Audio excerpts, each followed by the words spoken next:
Draw near, give your attendance, and you shall be heard. God save the Commonwealth of Massachusetts. This court is now open. You may be seated. 22-117, the Commonwealth versus Karen Reed. Can I counsel identify yourself for the record? Good morning, Your Honor. Laura McLaughlin for the Commonwealth. Good morning, Mr. McLaughlin. I'm Robert for the Commonwealth. Good morning, Mr. Lally. Good morning, Your Honor. Hank Brennan for the Commonwealth. Good morning, Mr. Brennan. Good morning, Your Honor. Al Jackson from the street. Good morning, Mr. Jackson. Good morning, Your Honor. Elizabeth Little, also on behalf of Ms. Reed. Good morning, Mr. Morning, Your Honor. Robert Alessi for Ms. Reed. Good morning, Mr. Leslie. And good morning, Your Honor. David Genetti for Karen Reed. Good morning, Mr. Nettie. Good morning, Mr. All right, so we've got a few things to cover today. We had a couple of questions to finish off about the defense position on the opposition to excluding the ARCA witnesses. Then we'll go on to defendant's motion to exclude Mr. Crosby, or Dr. Crosby, and then we'll go on to the defendant's motion to exclude Robert Gilman. I know they're both under dotted grounds, and we'll hear about that. And the Commonwealth's motion for sanctions. And we have newly filed a motion to amend the scheduling order so that we don't hear the motion to dismiss today, and in opposition to that, and a motion to reconsider part of my prior ruling regarding the tapes at the Canton Police Station video. So that's the order that makes sense to me, to finish up what we already had scheduled last week before we do anything else. So the questions that I have, before we start, so I want it to be very clear, counsel knows this. There has been some attempt at distinction between defense counsel. Mr. Yannetti wasn't on the emails. Ms. Little wrote the pleadings that everyone signed. Mr. Alessi's late to the game here. But you all know that when one of you speaks, you speak for the entirety of the defense team. When one of you acts for the entirety of the defense team. And when one of you makes representations or misrepresentations, you speak for the entire defense team. You all know that. Do you understand that, Mr. Yannetti? I do, Your Honor. Mr. Jackson? Of course. Ms. Little? Yes. And Mr. Alessi? Yes, Your Honor. So, each attorney is legally accountable for the actions and statements of the entire team. So, now the questions that I have, Mr. Alessi, that you said welcome questions, and I appreciate that. So I wanted to talk a little about that pause email that you call it. Could you stand, please, because I didn't know your Yes, I was going to go to the podium. Sure, go ahead. Thank you. I didn't want to stand while you were talking. You could stand. All right. So the pause email, as you call it. So first of all, we have that Wednesday, March 20th, 2024, 10:49 a.m. Email from Mr. Jackson. Dear Dr. Wolf, thank you so much for taking the time to get on the phone with me this morning. Pursuant to our conversation, please feel free to forward an engagement letter to this email address. You will get that countersigned and returned to you forthwith, along with your retainer as required. Also, if you could attach a copy of your, Dr. Renschler's, and Mr. Klein's CVs, I would appreciate it. I look forward to speaking to you and your team soon as we iron out the logistics for your participation in the trial. Thank you again, AJ.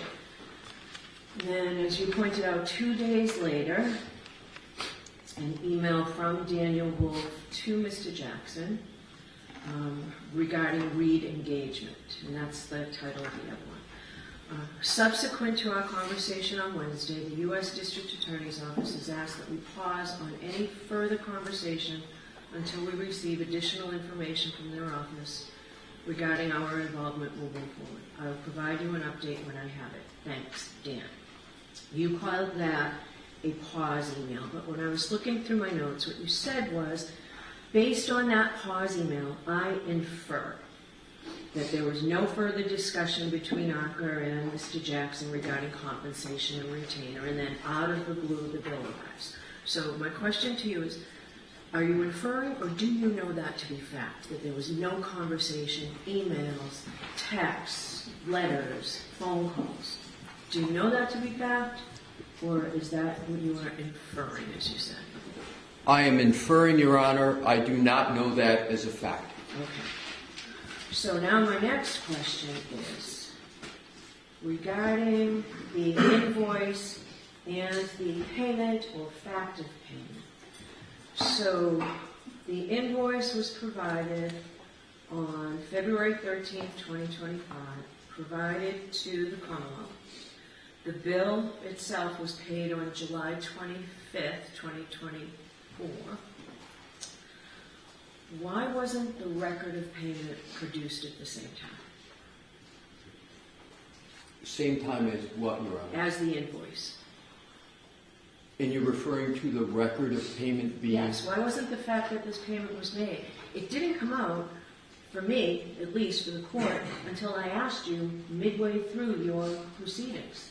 And in fact, I have the opposite. I have filed after that February 13th date, and I know Ms. Little filed something yesterday to clarify this. It seems pretty clear. This was filed, I believe, on the weekend, February 16th. In the Commonwealth's defendant's opposition to the Commonwealth's motion to exclude employees of ARCA, the Commonwealth's motion to exclude these exculpatory expert witnesses who were not hired or paid for by the defense is not made in good faith in a desperate and transparent attempt to keep exculpatory testimony of neutral expert witnesses from reaching the jury in this case. Going on to the next page, ironically, the Commonwealth accuses the defendant of failing to comply with her discovery obligations while conceding that the information is not in her care, custody, or control. Moreover, here, the defense has gone above and beyond its reciprocal discovery obligations and has already satisfied all of its mandatory discovery obligations under Rule 14 and turned over all additional information in the control and custody of the defense relating to the ARCA witnesses as ordered by the court at the last hearing, in spite of the fact that the defendant's reciprocal discovery is not yet due. How do you reconcile that? I had to ask you midway through your presentation whether that bill was paid. I'm going to answer it, Your Honor. I just wanted to make sure you were finished with your Go question. ahead. I learned that invoice was paid Sunday night before February 18th. I'm going to repeat that. I learned... You don't have to I'm sorry. repeat it. And again, what you know and what all counsel know is one and the same. I understand, Your Honor. And I want to... So I'm answering your question. That's part one of the answer. When that was submitted on the 16th, I had not gone and done my investigation and gone through and asked all the questions that I did. So that's part one. Part two of the answer is, Your Honor, you've referenced that I didn't get to the payment until the middle of my presentation. The reason is because I did my presentation in chronological order.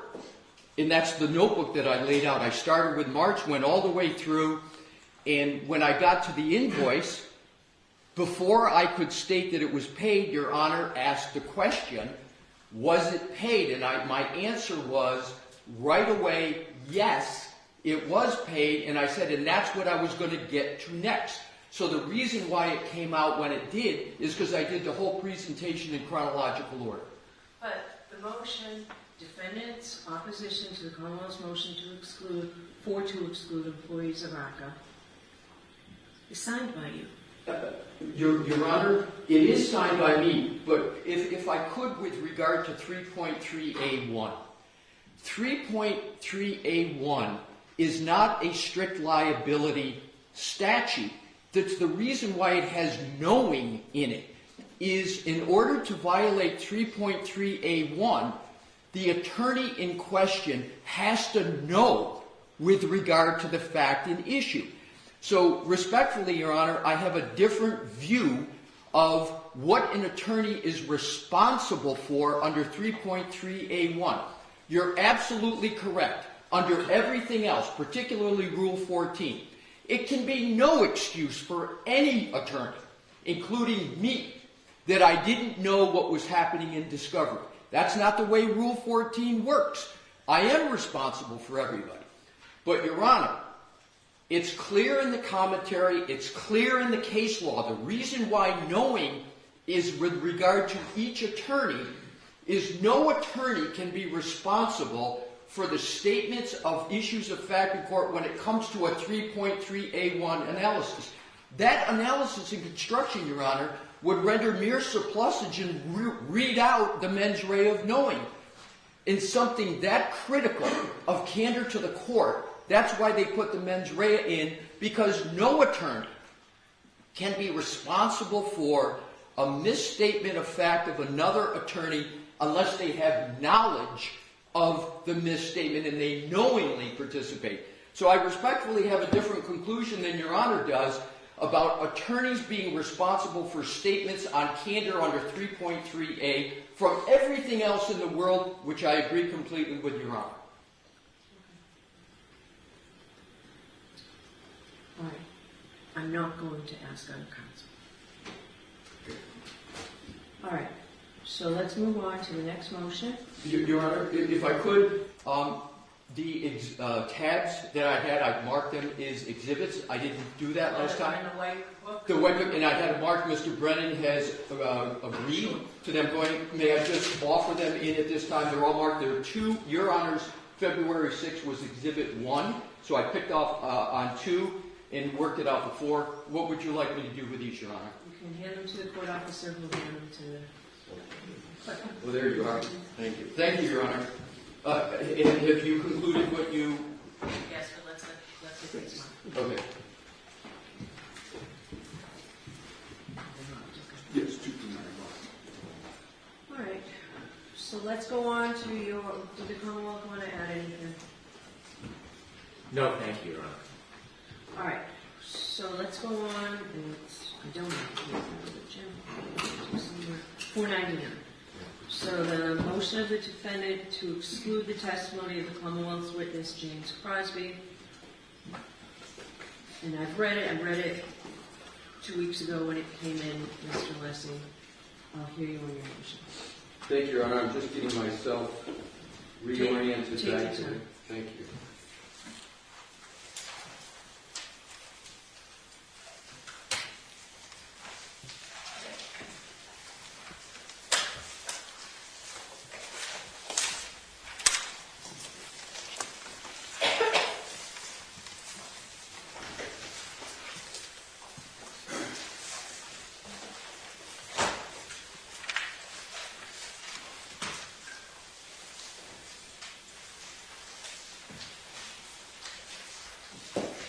May it please the court. The entire proposed testimony of Dr. Crosby should be excluded because he is plainly not qualified to render the opinions that he is trying to render, and his methodology not only is not reliable, but it's not even documented.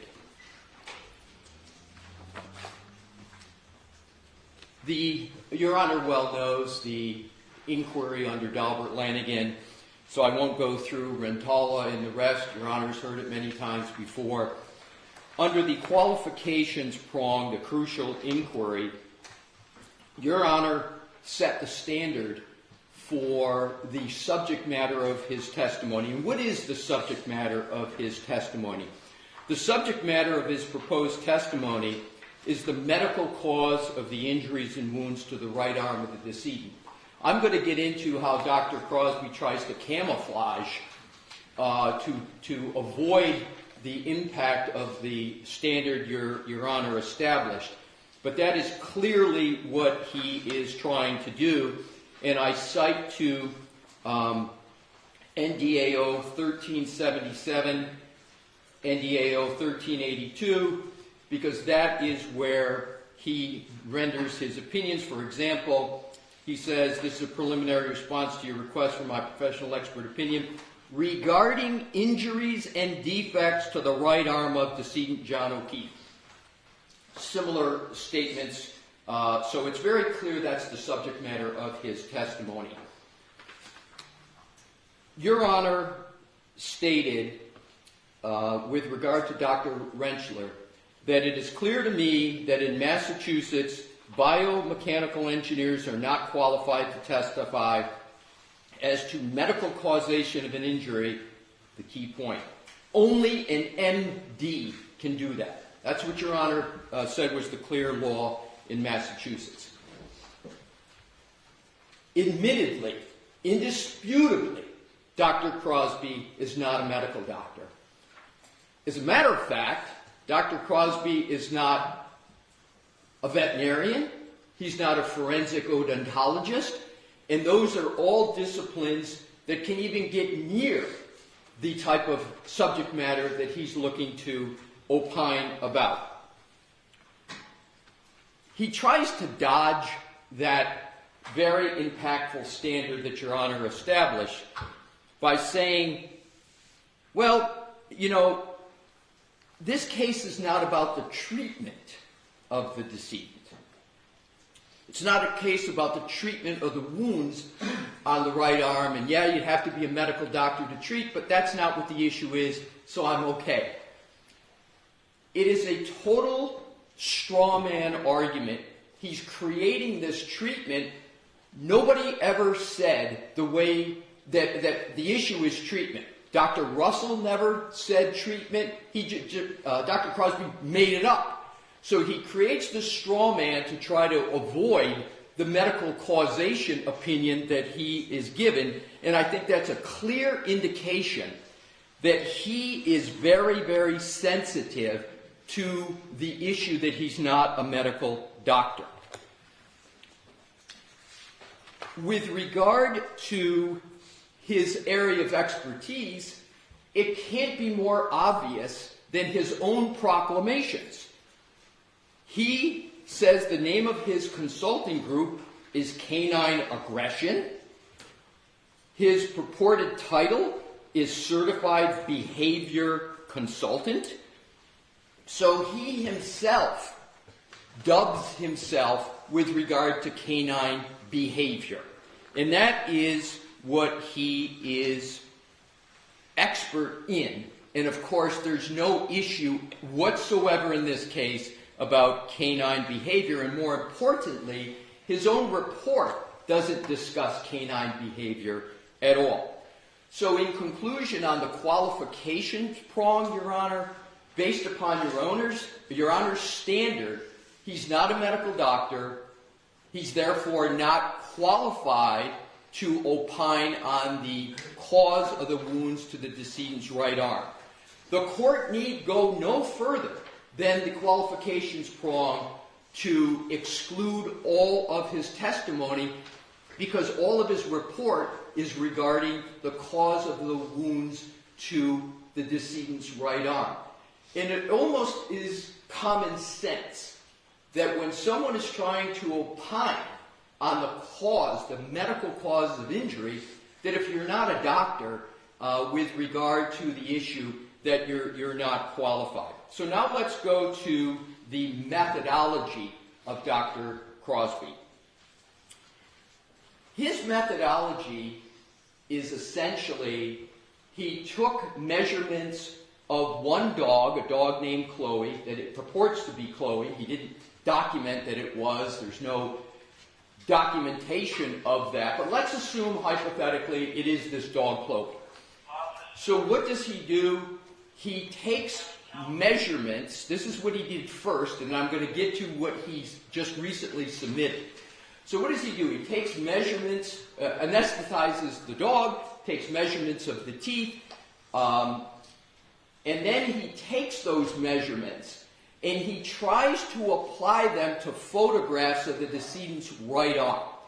And he basically says in his methodology, I am measuring the distance between the canines, I'm taking other measurements of the dog's dentition, and then I'm going to compare them to the decedent's right arm in a photograph, and I am going to opine that the measurements of the dentition don't match up with the measurements and distance of the wounds on the right arm. Therefore, this dog couldn't have caused these injuries, and therefore these wounds are not caused by a dog, and this dog, so he says not only not Chloe, but no dog.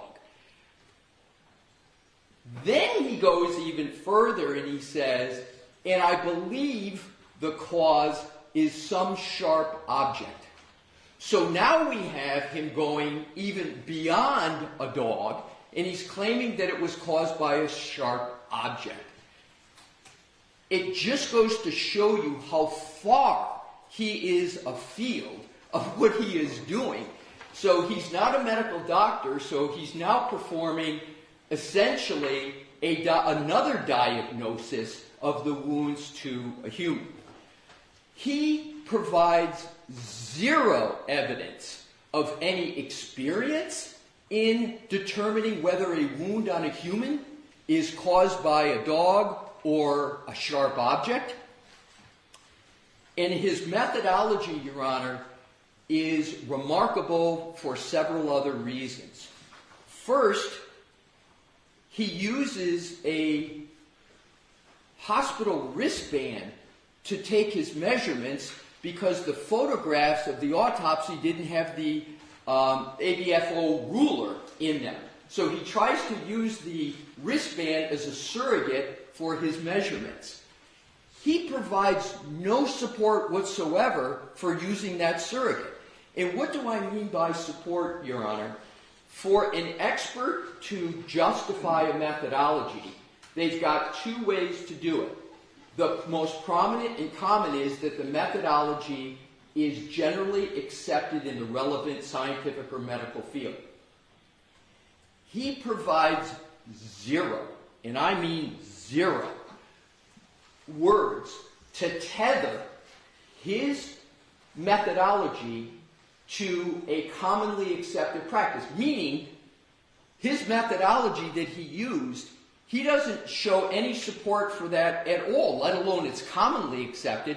He doesn't cite to one study, he doesn't cite to one scientific publication that says this is a permissible way to determine whether a bite is from a dog. So the burden, as Your Honor knows, is on the Commonwealth to establish the methodology. And I note, Your Honor, that the Commonwealth, in its first response, states in the third paragraph, Dr. Crosby engaged in recognized methodology to study the abrasions on John O'Keefe's arm. What recognized methodology? Where is it? It's not in his report, and it's not even in the opposition. So they try to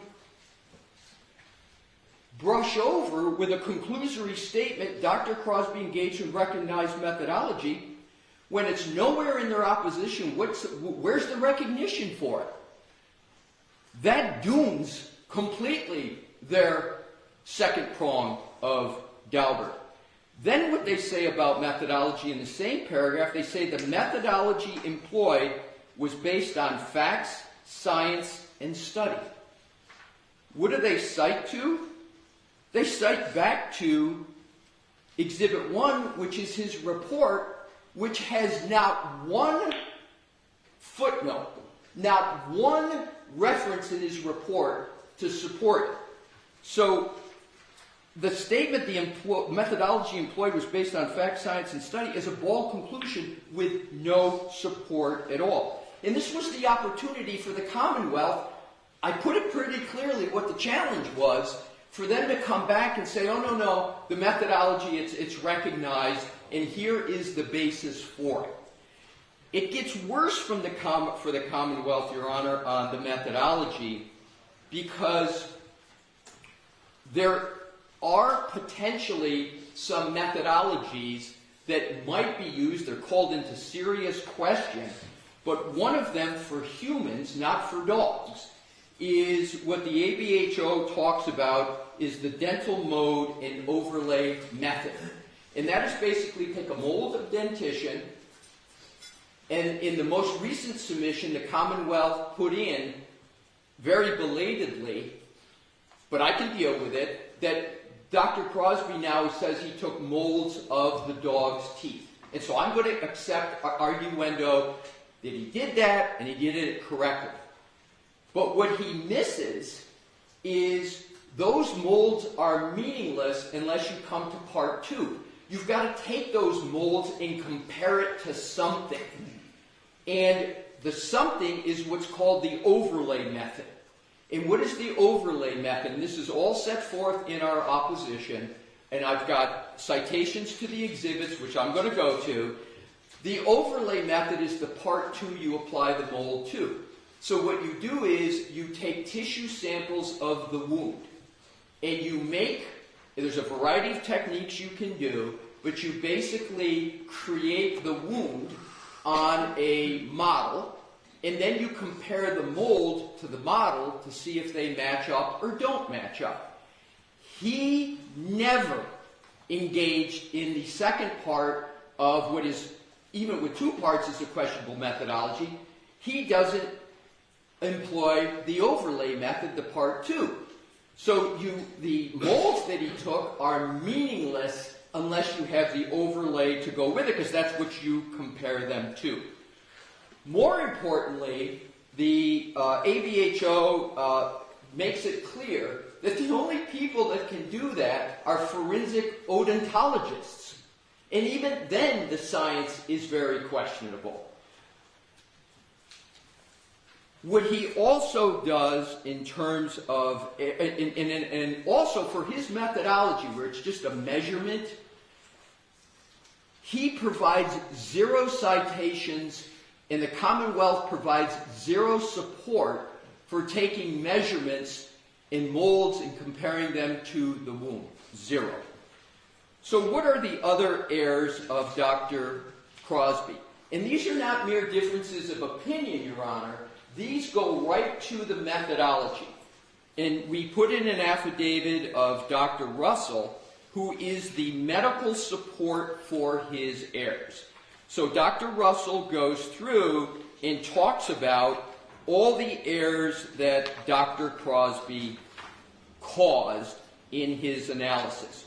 The first, she says, is that he treated the arm of the decedent as if it is a static, plastic mannequin-like object.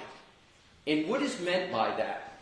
Your Honor may recall Dr. Russell stated that when anyone is attacked by a dog, they move their arm, they flex their arm, and they move it, etc. And that can cause a dog's teeth to have an incomplete bite, etc. Dr. Crosby doesn't account at all for that movement. So what he did was he treated the arm as if it never moved, and then he said, I'm going to take the dog's teeth, measure it, and then I'm going to take those measurements to a static arm. And he says it's just the distance is too far off to say that it was from any dog. Well, what he didn't account for is that when the arm flexes up, as it always happens in a defensive wound mode, those angles and those distances change. They get closer together. It's common sense, but it's also medically supported by Dr. Russell. And she said when you do that flex, that is going to make those wounds approximate the canine. But the fact is, her main point is, he never accounted for that in his methodology. It's not an opinion. It's a methodology. So, and again, if he were to cite to a study that would say, no, it's okay to just treat it illogically as a static object, he might have some support. But he doesn't, and there is nothing in the literature because nobody believes that's at all realistic in a dog attack. So that's her first criticism of him. She also states that the photos that he used, there's no documentation of who took them, how they took them, and we all know in forensic photography, those people who take those photographs have to be trained, they have to give a fair and accurate depiction, and you can look at one of the key photos, it's blurred. So it's obvious that there's a problem with one of the photos. She also aptly points out that there's not one citation in his report to any support for anything that he did.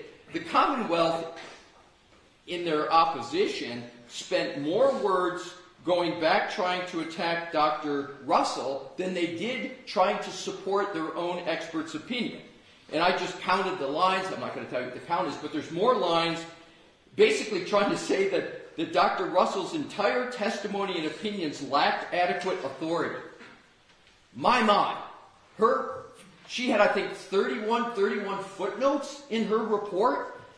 The one who entire opinions lacked adequate authority is Dr. Crosby. The other criticism that she has on the methodology of Dr. Crosby is that he didn't account for the dimpling and pinching and piercing of skin. Human skin, when there's any pressure, particularly with a bite, it moves, it dimples, it hits the muscles, etc., etc. He gave no account for the condition of the human arm and skin and anatomy, perhaps because he's not a medical doctor and doesn't know the area. So, with regard to the Commonwealth's response, I'm appreciative of the fact that they cited to his thesis. So what they say is, in the second paragraph, they said his master thesis, the specific use of evidence in the investigation of fatal dog attacks, has been peer reviewed. So what did I do? I went and read both of his theses. What I found is particularly probative of the issues I just raised. So I looked at his and read 179 pages of his 2016 Master of Science thesis that they cited.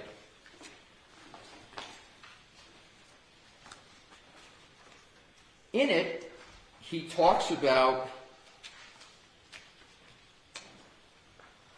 on page 46, defining bite mark evidence. A bite mark can be generally defined as a pattern made by teeth in a substrate. A dog bite injury is a pattern industry. Your Honor may recall the absolute probing of Dr. Russell on patterns and the arguments that patterns are a soft science and you can't rely upon them.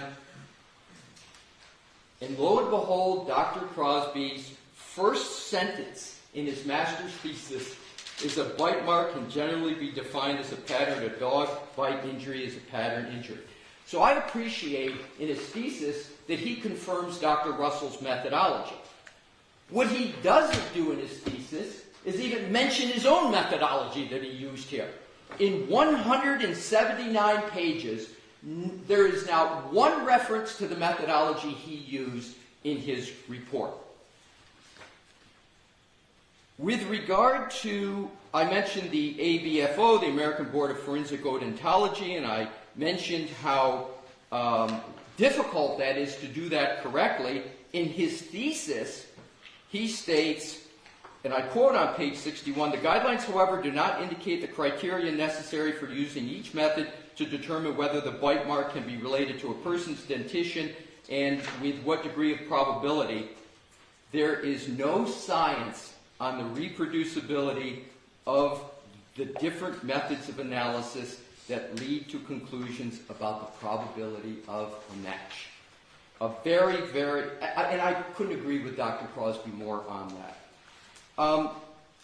He then talks about, in his thesis, about the fact that there's no accepted methodology for dog bites, even using ABFO. And on page 63, I'm going to quote what he says. Although the ABFO does not specifically address animal bites, it would be logical to apply the same standards to forensic examination of dogs. And what is that standard? That's the mold in the overlay, right? He never did the overlay, and he was proposing in his thesis that that might be a way to go, but he recognizes that it is not reliable.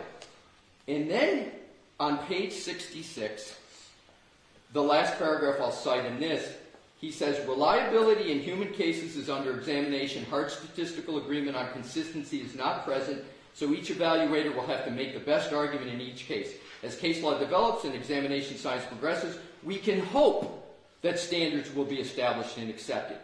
Until then, a forensic bite evaluator can best develop their opinion based on whether the bite mark in question is consistent or inconsistent with a pool of potential subjects established by other means. Here we go. This opinion should be heavily influenced by supportive hard evidence, such as DNA, physical observation, blood, tissue recovered from the gastrointestinal tract, and other factors. So the ABO, he agrees with the fact that even with this methodology, you've got to have it supported by this hard evidence that he doesn't have anywhere near in his methodology. And what he also talks about is relying upon a medical examiner for this hard evidence. And what we point out in our opposition, Your Honor, he never worked with a medical examiner for his methodology. He never worked with a forensic odontologist.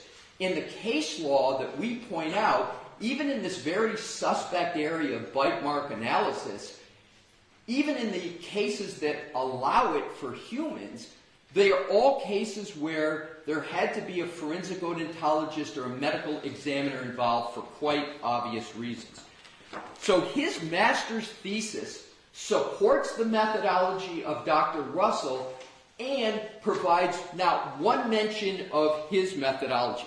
So then I said, well, maybe in his PhD thesis, which is more recent, 2023, maybe in that thesis that the Commonwealth did not cite. So I went and read 143 pages of that, and there is zero mention of his methodology, and that was just 2 years ago. So what does he say? In his whole thesis is entitled Dog Bite-Related Human Fatalities, a Scientific Study. So it's really about fatalities, and here it's undisputed that the decedent, his death wasn't caused by a dog. It's a dog attack, but that was not the cause of death. And his whole thesis is about the problem statement. He defines his thesis on page 18. One of the problems is the lack of standardization of methods in reporting. Lack of standardization manifests in several ways. So basically what he did in his thesis is he went through and talked all about when there's fatalities, there's ways, and he creates a classification system on page 63. But his classification is on behavior. Second sentence, page 63. Classifying dog bites. This provided the opportunity to develop a protocol for classifying the incident from the dog's likely perspective based on its behavior. That's his thesis. It's got nothing to do with, is this wound caused by a dog bite?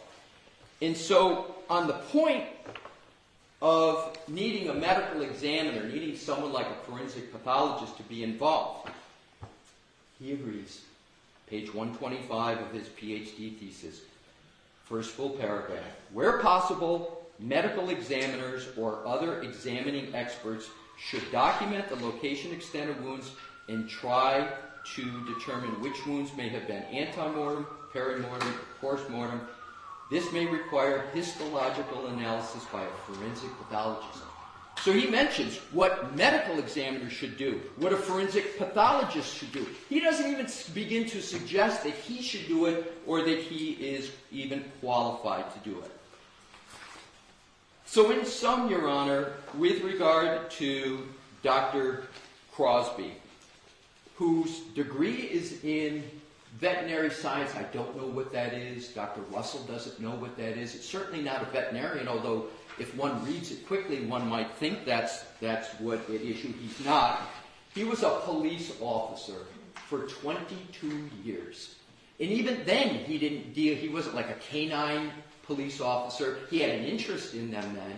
And it wasn't until he retired that he became active in dog behavior and how dogs behave, if they're aggressive, etc., etc. So why is it, Your Honor, that we respectfully submit that he cannot testify with regard to the subject matter of his report, which is the medical cause of the wounds on the decedent's right arm? He's not a medical doctor. He's not a forensic odontologist. He's not a veterinarian. He has none of the qualifications to do that. And he surely doesn't have any qualifications to say it wasn't a dog, but it's a sharp object. And then with regard to his methodology, he doesn't document at all how that methodology is generally accepted. He doesn't even, nor does the Commonwealth even talk about the non-exclusive Daubert factors and how they might satisfy that alternative. And lastly, when he speaks and writes a master's thesis and a PhD thesis of just 2 years ago, he doesn't even mention the methodology that he used.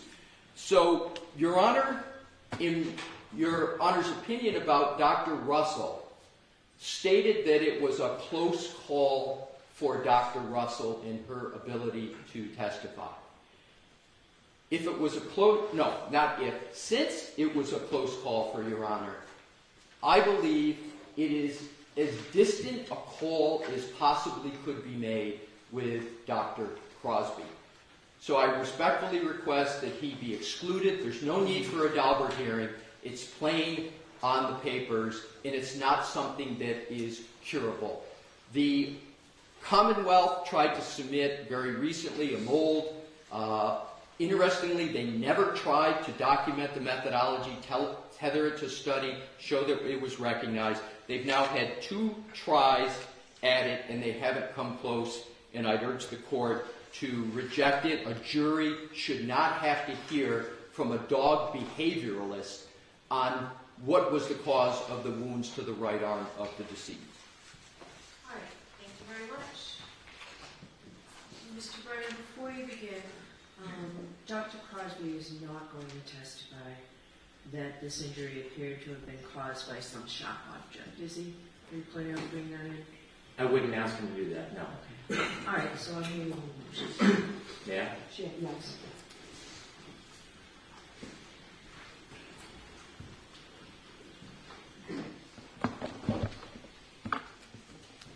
Mr. Releasy tries to point out differences between Dr. Russell and Dr. Crosby, and there's always going to be differences between experts.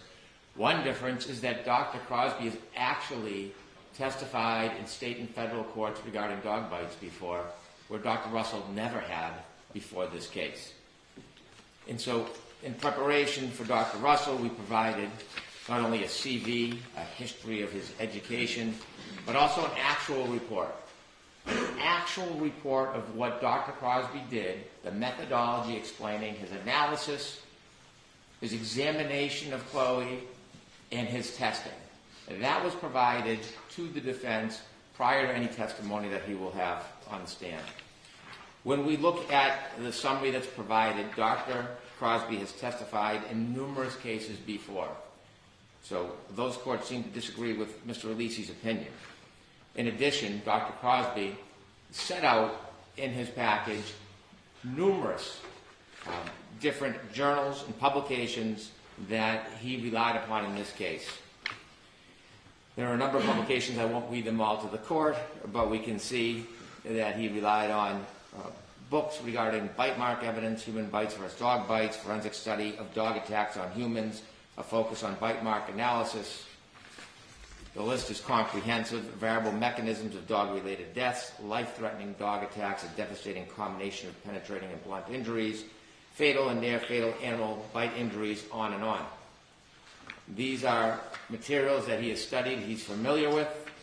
Dr. Crosby has the qualifications to testify, not simply because he's testified in state and federal courts before this case, but also because of his studies and his education. It seems as though Attorney Lisi is trying to bind the court regarding a comment of the necessity for a medical doctor. There is no requisite that an expert in this field needs to be a medical doctor. There is no cases that they provide that bind that limitation. The qualifications of Dr. Crosby are outstanding and significant. He studied at the College of Veterinary Medicine. He completed coursework in forensic animal behavior analysis, animal crime scene, bite mark analysis, veterinary forensic pathology, forensic crime scenes. He is often called to go to autopsies around the country to study wounds and determine if they are bite marks, if they are dog wounds, and if they can be attributed to a particular dog. He served as acting chief. Is that in the papers? The different autopsies he hasn't, I can supplement the autopsies he's been to, and I can also supplement specific cases where he's qualified. He has listed a number of cases in the back of his package. So do I have the package? The exhibits that I have are attached to the Commonwealth's, the defendant's motion. They have. I don't know that I have all the reports. Exhibit 1 has Dr. Crosby's report that has all this information in it. Okay. And as I mentioned on a previous tape, Dr. Crosby actually went and examined Chloe. And when he did that, he verified that it was in fact Chloe. He did molds of Chloe, and there was a subsequent report regarding those molds, which clearly demonstrate that the distance in those wounds are not anywhere near consistent with Chloe's spacing in his teeth. So sort of as an aside, based on what Mr. Leslie argued, the verification that it was in fact Chloe, has the Commonwealth provided that information to the defense? We have, and we can provide that as a supplement to the court, the verification of Chloe, and we can also provide to the court the bite mold analysis report of Dr. Crosby, which is not in this package. I think that's attached here. I have the photographs. That's part of the original report, but then he actually took a mold of Chloe's jaw and teeth, and then I asked him to supplement a report regarding the mold. And that's been provided to the defense? It has, but it has not been provided in this package, so I can provide that to the court. So I'll supplement those two different items for the court's reference. In addition to his experience, he was Chief of Animal Care Protective Services of the City of Jacksonville. He had oversight and approval of criminal investigations. He trained staff in dog bite and dangerous dog investigations. He served as the Animal Control Division Manager for Bay County, Florida from February 2008 to 2010. He has training and experience, including certifications in humane euthanasia of animals, legal restrictions of methods and reasons for euthanasia. He's investigated numerous complaints of dog bites, and dog behavior. He's published. I had shown the book to Dr. Russell when she was cross-examined. He has a number of engagements where he teaches. Dr. Crosby is well recognized in the field. He has employment in other projects other than his business. It includes a research associate canine brain project, 2023 to current. It's associated with Harvard University. Duties include the investigation and documentation of dog bite and related human fatalities. Also, Division Management Consultant for Animal Care and Protective Services, City of Jacksonville in 2016. He is a professional dog trainer, behavioral consultant. He has provided expert witness testimony in cases of dog bite, dog attack, dog-related fatalities. Now, in Dr. Crosby's report, he outlines his methodology, and you can see it is specific, it is detailed, it is consistent. And so when we compare, I'll refrain from getting into too much of a comparison, when we see the actual study of dog bites, we see something different in Dr. Crosby's report. They're not unsupported claims that change from time to time. You can see that there are the pictures of Mr. O'Keefe's arm, and we can see the band in which he used to measure. You can see multiple pictures of Chloe's jaw, mouth, teeth, canines, incisors, and then you can see that he has measured the distance of all of those teeth specifically. And then in his methodology, he outlines each group of lesions specifically. Lesion group 1, lesion group 2. And then he goes into an analysis of the different groups of lesions. He explains why they are wholly inconsistent with both a dog bite and any animal bite. And he also describes and explains that the distance between the wounds are totally dissimilar to Chloe's mouth. He does look, as Mr. Lisi suggested, at other support, such as DNA. And in fact, he embraces other support. In this case, there is no canine DNA, significant to Dr. Crosby because in virtually every case he finds canine DNA. So he does look to alternative sources. And mindful, there was pig DNA found, so it wasn't as if the sample was obliterated or destroyed and there was no materials available for testing. It's just the unfortunate consequence that there is no animal DNA. And so while there are different methods, and some of the things that Attorney Lisi spoke about, dentition, deal with human biting, not dog biting, his methodology is set out very clearly on how he came to these determinations, what he did in his study. He actually engaged in an investigation in this case before providing his opinions. So Dr. Crosby is well qualified. He has been accepted in state and federal courts before this case. He did a thorough examination. He has ample support for his training and experience, and his opinions are soundly based, not on hypothetical or rhetoric, but on the facts, on the details in this case. He has never changed his position from one event to another. It has always been the same in this report, has not wavered, and he is highly qualified to appear in this case in rebuttal if necessary, if Dr. Russell is to take the stand and provide some or any of the opinions that she provided before. All right, so just to be clear, the Commonwealth does not intend, if I permit the testimony, does not intend to call him a new case in chief? Absolutely not. Okay. All right, Mr. Lisi, any follow-up? Thank you, Your Honor. Thank you.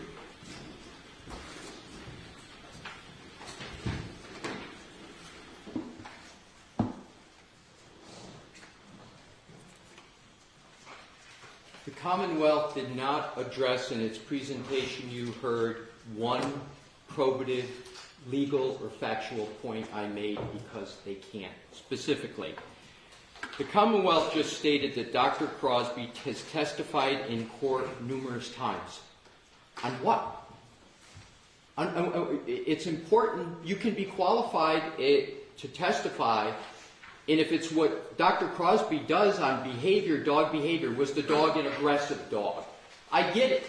But the Commonwealth never said that in even one of those cases, Dr. Crosby testified on whether the cause of a wound was from a wound to a human was from a dog.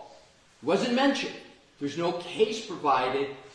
As best as I could, I looked at those cases.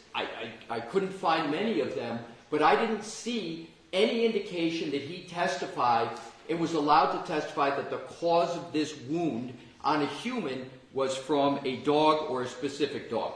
Point number 2.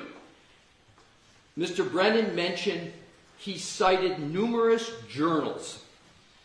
Your Honor, I would ask the court to take a look at his report. There is now... Hold on, so that's Exhibit 1? Yes, exactly. Just give me a minute. Just put them back together.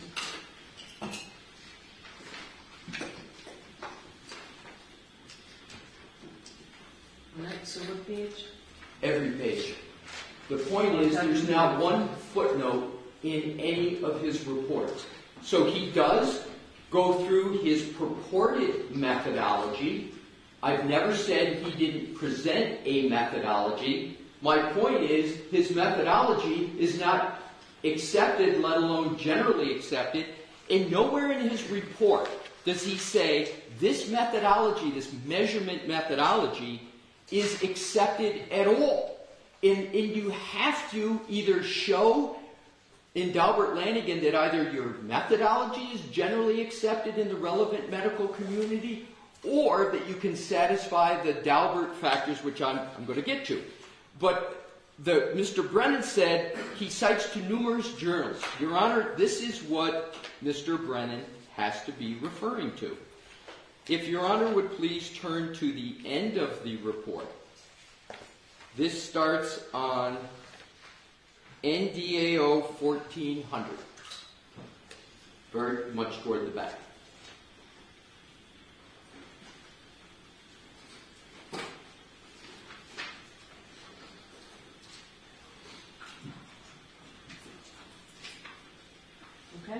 So he's got it in alphabetical order. Importantly, the page before, 1399, at the bottom is entitled References and Materials Consulted That May Affect My Opinions in This Case. You can't have an expert report that does a data dump of references and says, there might be something in here that I might have considered that might affect my opinions in the case. And that's exactly what he did.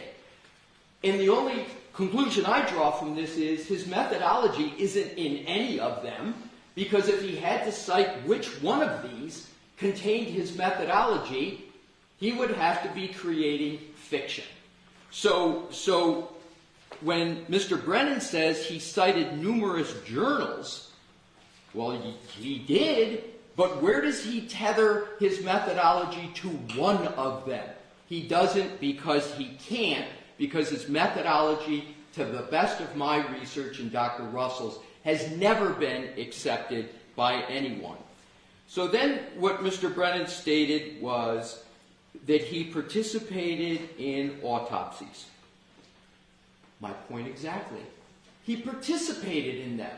He obviously doesn't perform autopsies, so it had to be with a medical examiner or forensic pathologist.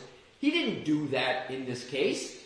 There's no statement by him that he worked with a medical examiner, etc.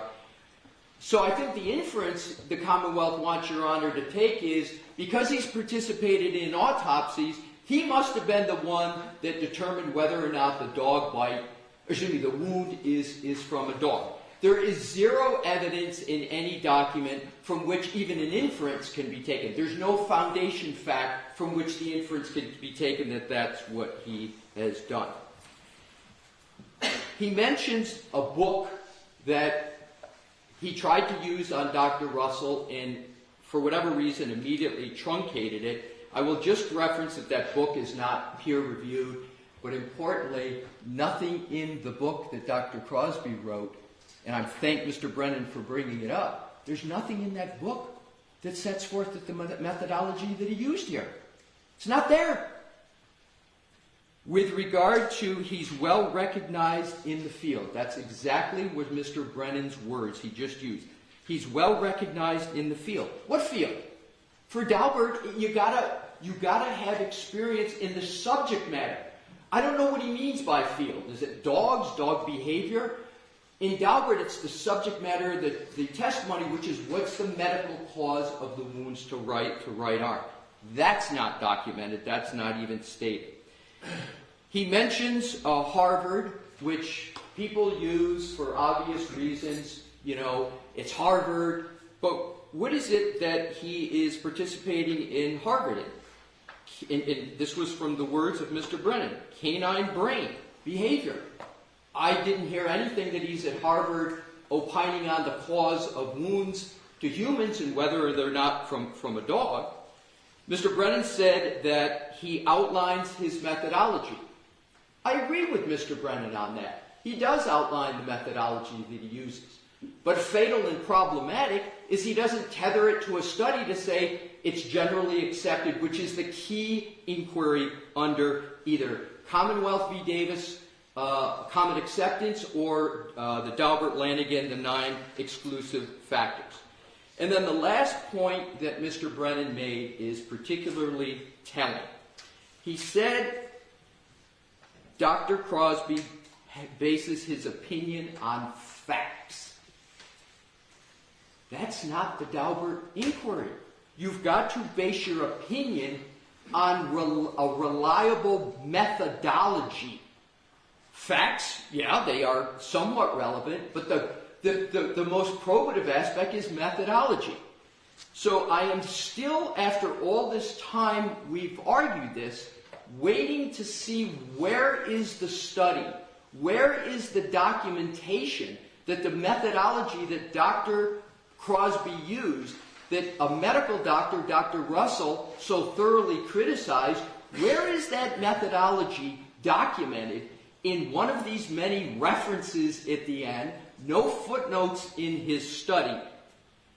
I believe, and why isn't it, Mr. Brennan didn't respond at all to my points about Dr. Crosby's two theses, where you would expect his methodology to appear, and it's completely absent from there. So the question is, in conclusion, where is the home for his methodology? Where is the home? Where is the home in the scientific literature? It's an orphan methodology. It has no home because it's not generally accepted. So he is not qualified under Dalbert Lanigan, and his methodology is an orphan. And for those reasons, not only can he not testify with regard to whether the clause is a sharp object, but he has not, the Commonwealth hasn't even begun to meet its burden that his methodology is reliable for all the reasons that I have stated. And a good part of my position is based upon Dr. Crosby's own report that doesn't tether it to a study or general acceptance, and Dr. Crosby's own theses that don't even mention the methodology that he is trying to put forth in this case. Okay. Anything else, Mr. Brennan? Briefly.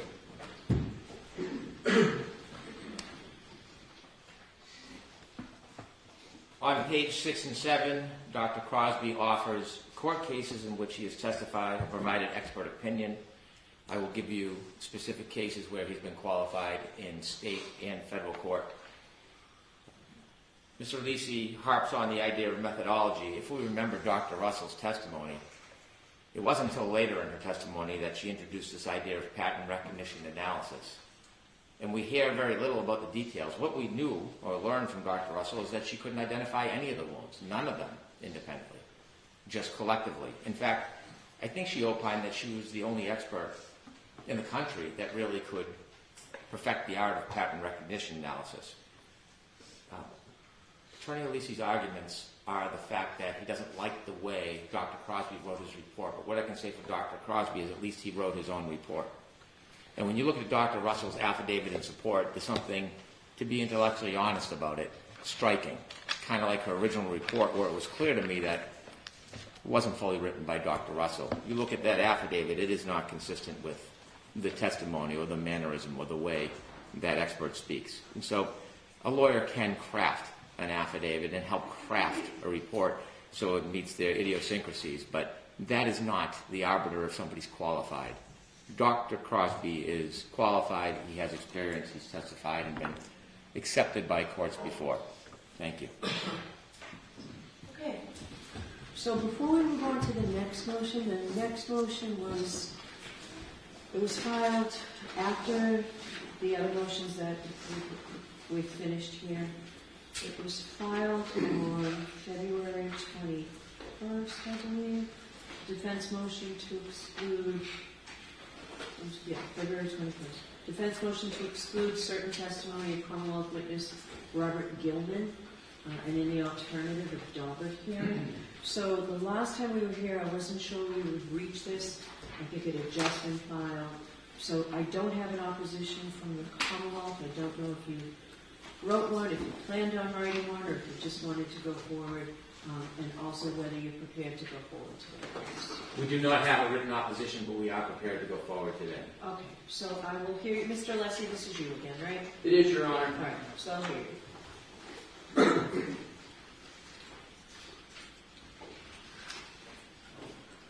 And this is paper 515.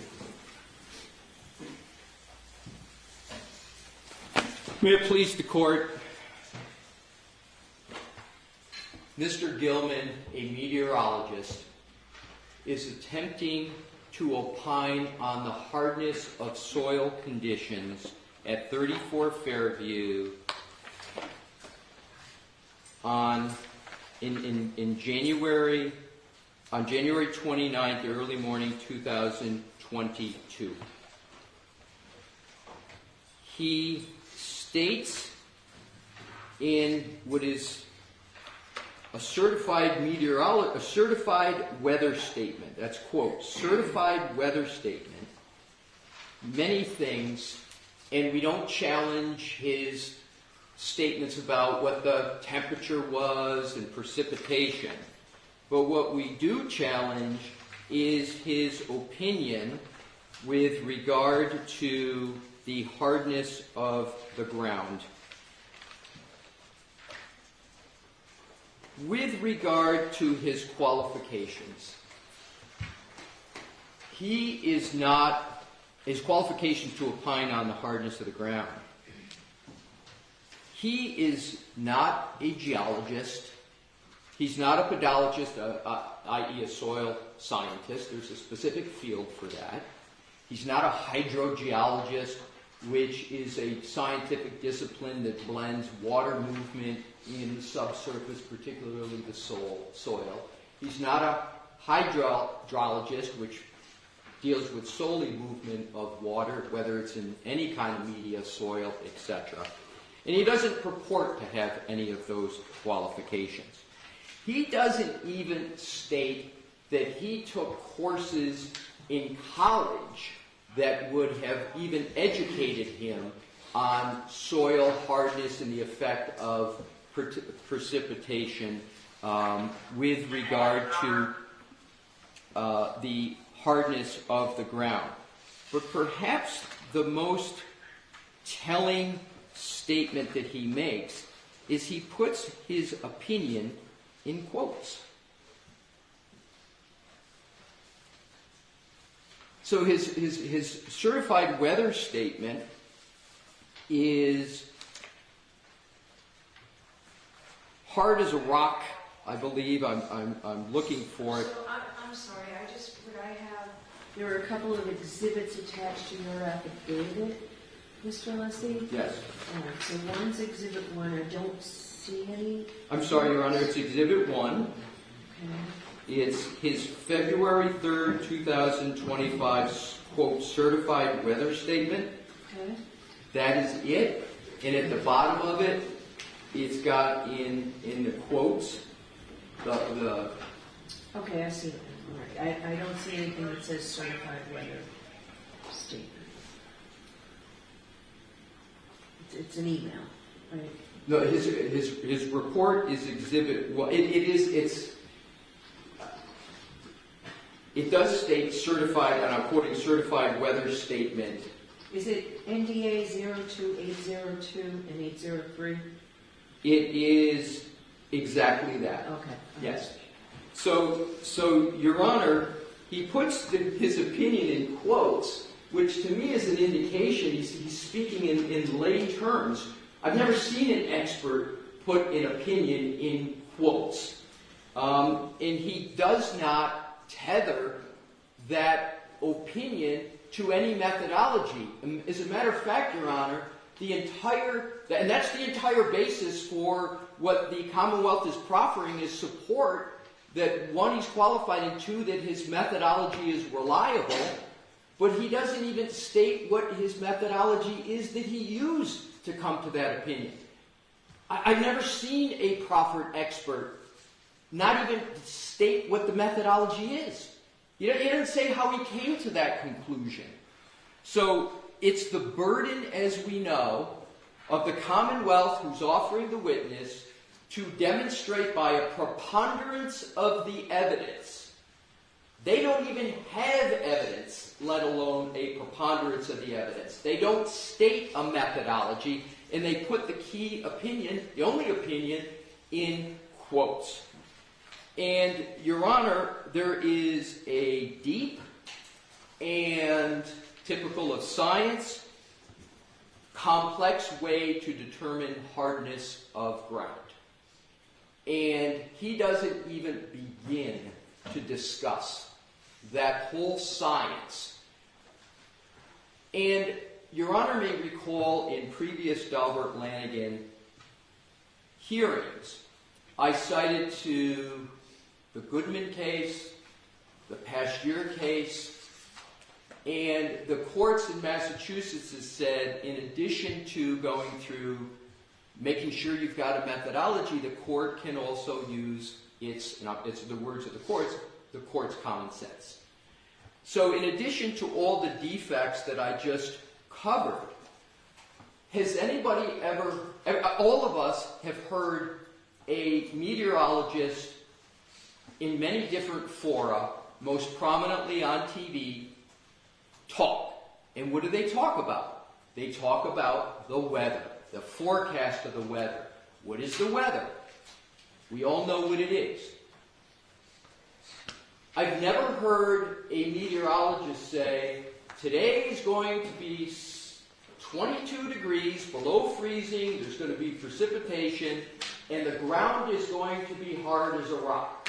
I've never heard it, because that's not what meteorologists do. So I believe in terms of common sense, in addition to the other arguments, I think common sense just tells one that this is not the kin of meteorologists. And interestingly, the Commonwealth doesn't cite and document one instance where Mr. Gilman has previously opined on the hardness of the ground. Not one. So in conclusion, Your Honor, he's not qualified in this area.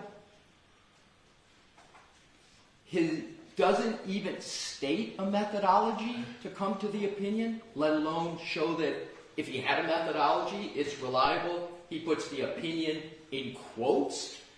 I think the only reasonable conclusion from that is he's using layman like an idiom, a term that people just use. You know, his head's as hard as a rock, whatever. But that's not science. And in order to give an opinion to the jury, the whole purpose of general acceptance, the whole purpose of Daubert, is it has to be based in science, and it has to be the methodology. There's none stated, and for that reason, and the others I've mentioned, Your Honor, Mr. Gilman, the meteorologist, should never reach a jury to talk about hardness of the ground. Thank you. Mr. Brennan, first question, do you intend to call this witness in your case in chief or for rebuttal? I do. Case in chief. All right, I'll hear you. Thank you.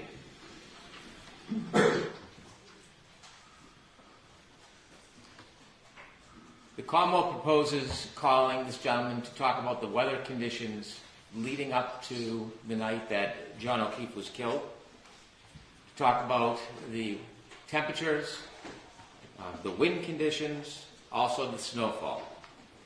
It seems that the only complaint the defense has is the ultimate opinion that the ground at Fairview was hard as a rock. I think that that concern is easily remedied. I do not need to ask this expert if the ground at Fairview was hard as a rock. I can ask him about the documented temperatures, the winds, the snowfall, what makes the definition of a blizzard, how many hours have to elapse in certain conditions to be a blizzard.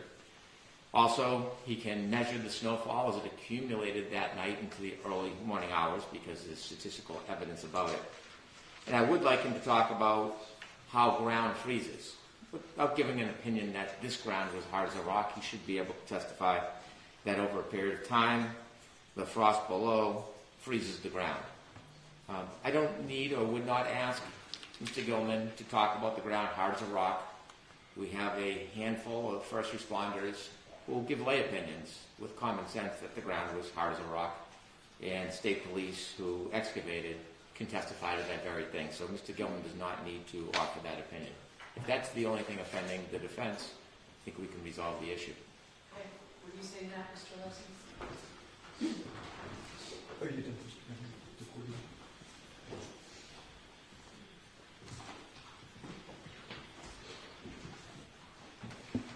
In specific answer to your question, Your Honor, what do I respond to that? I think the Commonwealth very much recognizes the shortcomings that I mentioned. But its proposal to have a meteorologist talk about how ground freezes is still very much problematic because, just by way of example, how a ground, whether it's frozen or not, and how it freezes, I will give, Your Honor, citations to scientific studies that address and techniques as to how one has to do that.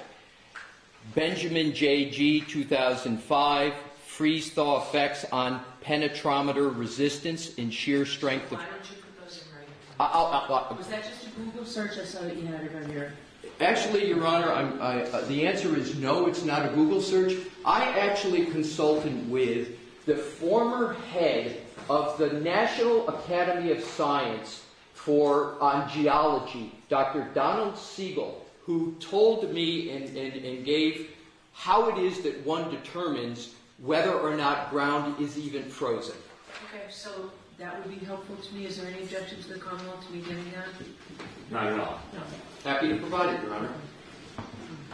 Do you want to provide a copy to Commonwealth as well? I'd be pleased to provide a copy to the Commonwealth. All right, so I'll take this under advisement.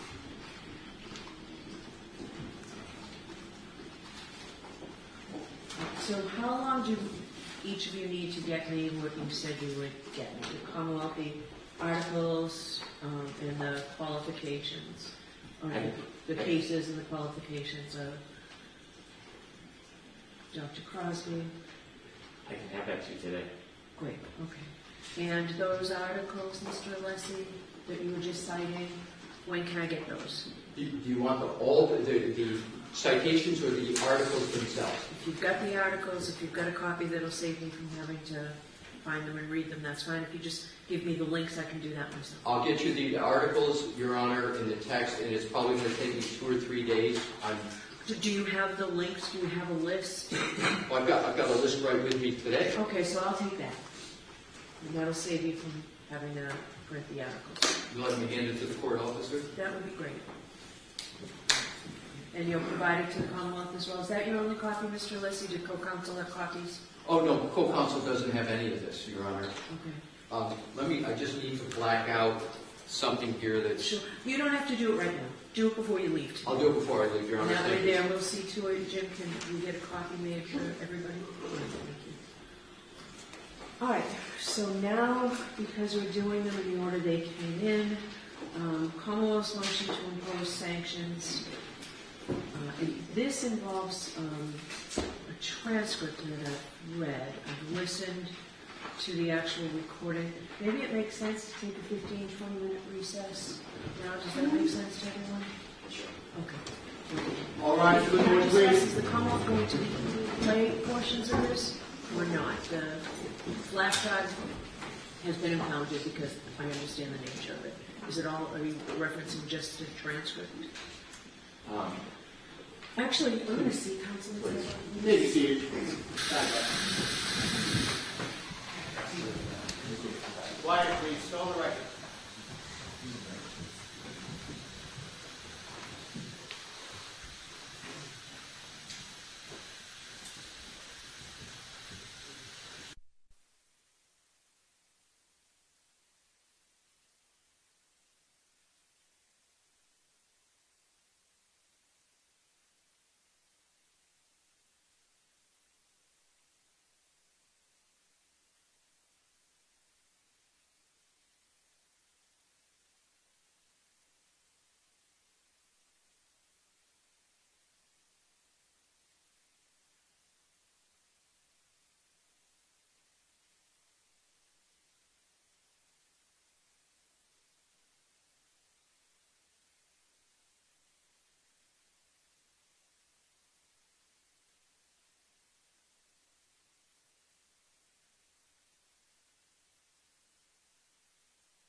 for the court, please.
You may be seated.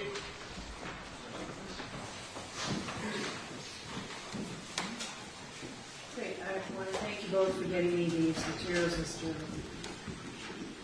Leslie and Mr. Ray. Thank you both. All right, so the next motion we have is the Commonwealth's motion to impose sanctions pursuant to Mass Work Criminal Procedure 48.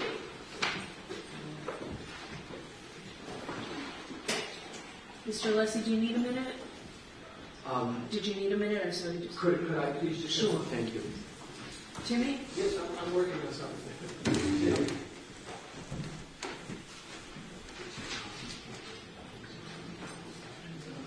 Why don't I take a 5 minutes? All rise, please.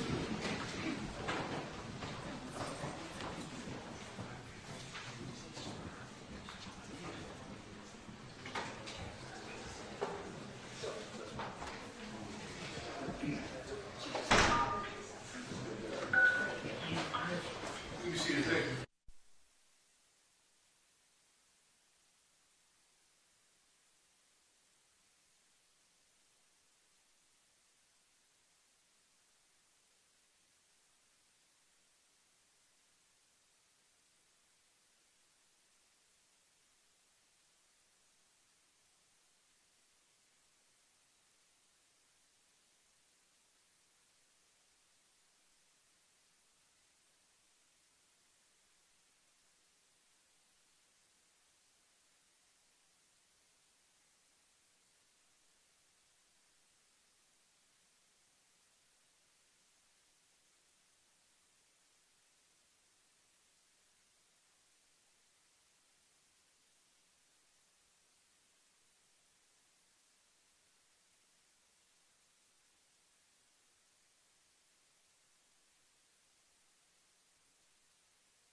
We're back in session. You may be seated.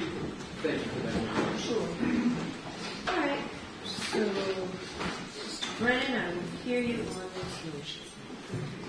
Thank you.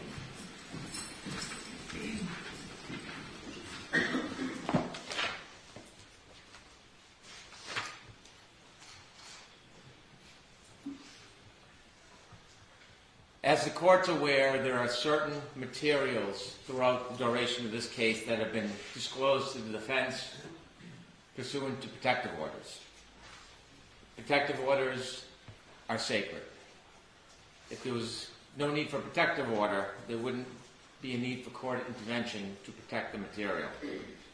When an attorney violates Mass Rule Criminal Procedure 48, the court can impose sanctions. In this instance, that was the genesis for this motion, there was recently provided materials that the court ordered the defense not to disclose to the public. Those materials, which is some of very important materials. In the reciprocal discovery motion, the defense put the materials into the public domain despite the court's protective order. Now, it's important for the court to determine the nature of that violation because the ability of the court to sanction is broad and wide. There have been other violations, but at this point, a month before trial, given the history of this case, it is important to make sure that these type of violations don't happen again. What stands out to me in the reciprocal discovery motion that the defense used as a vehicle to disseminate this information to the public is that they create an argument suggesting why it is important to include this information. In the memorandum, page 9, what they suggest to the court is because the trooper did not want to watch the closing, it implied that he had been following the entire trial. There's absolutely no reasonable interpretation whatsoever that because a witness, like any other witness who was not bound by a sequestration order at the time of closing, didn't want to watch a closing, there is no good faith basis whatsoever that that witness watched other parts of trial. It is an empty shell to make that suggestion, which then gives them the tunnel to put this information into the public. And when you look at the nature of the information, it's obvious why the defense wants this information to the public. It's part of the consistent public relations campaign they have sought. It is a month before trial, and rather than discuss the facts and litigate the facts in front of the jury, it is a deliberate, ongoing, strategic investment to reach the potential jury pool. And it doesn't matter if it's attacking the trial court, the state police, the prosecutor, the prosecutor's office, witnesses. It is saturating the public with sometimes disinformation, parts of information that inevitably is going to make a juror's job much more harder. It is unfair to the court, it's unfair to the people of the Commonwealth, it's unfair to the Commonwealth, it's unfair to the prospective jurors. And so, not only is there really not a logical or a reasonable basis to put this information in, but when we look at the nature of the information, it becomes clear. And so we turned over this information 3 times. We did turn it over as a text message, and notice of discovery 51, a protective order was issued, docket 416. We produced it, notice of discovery 57, and again, there was a protective order, and then finally, notice of discovery 58 with a protective order. This is just some of the materials. It is beyond dispute that the defense violated that protective order. So in considering sanctions, I ask Your Honor to consider the history of efforts by the defense in this case to disseminate information or to make statements that should not reach a prospective juror before this jury trial starts in less than a month. Now, after they disseminated this information, it wasn't within 24 hours. It was within 24 hours. This was in the local news, the national news, newspapers, online, and it seems that was the very purpose it was spit out into the community. And so, the Commonwealth's position is there needs to be a sanction to stop violations of protective orders and violations of the rules of trying to convince the public before trial about a certain side's position. We've had a history in this case that predated me, docket 111, docket 262, where there have been efforts by the Commonwealth to stop, prevent extrajudicial statements, and despite that, it has not happened. There's never been a sanction by the court imposing an obligation for the defense to stop. Rule 3.6 is clear. A lawyer who's participating or has participated in the investigation or litigation of a matter shall not make an extrajudicial statement that the lawyer knows or reasonably should know will be disseminated by means of public communications and will have a substantial likelihood of materiality prejudicing an adjudicative proceeding in that matter. It's important that all parties follow that rule. And there is no retort. The Commonwealth cannot fight fire with fire. I receive inquiries and calls, which I ignore and don't answer all the time because my obligation is a little bit different. It's to ensure a fair trial. Nevertheless, when these type of violations occur, there really is nothing to undo the taint. The history of these violations date back early on in the case, and they continue to this day. Fox 25, defense is quoted, certainly the Massachusetts State Police is involved. There are people that were in that house that are involved. Brian Albert is involved. Jennifer McCabe is involved. The rest of the folks that were in that house, there's some level of involvement by every one of them. Specifically, 3.6 is particularly concerned about disparaging witnesses, about giving a one-side opinion that may not be based in fact and truth about a witness. It is specifically concerned about the credibility of witnesses. There's been an ongoing promotion to talk about ARCA and federal witnesses and what the opinions are, which aren't in line with reality, the reports, or the testimony. It is a campaign. In addition to this recent protective order violation that got attention that money couldn't buy for a party, other information that was provided in our case, then provided in a collateral case, was again sent out to the public domain. The defense has not only trampled over 3.6, they've alluded continually about matters that have no basis in fact.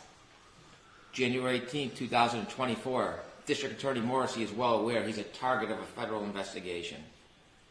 We're aware of today's hearing in Norfolk County Superior Court in the Karen Reed matter. In connection with this matter, at no time has the U.S. Attorney's Office named any person or entity. That was the response by the U.S. Attorney's Office after they implied.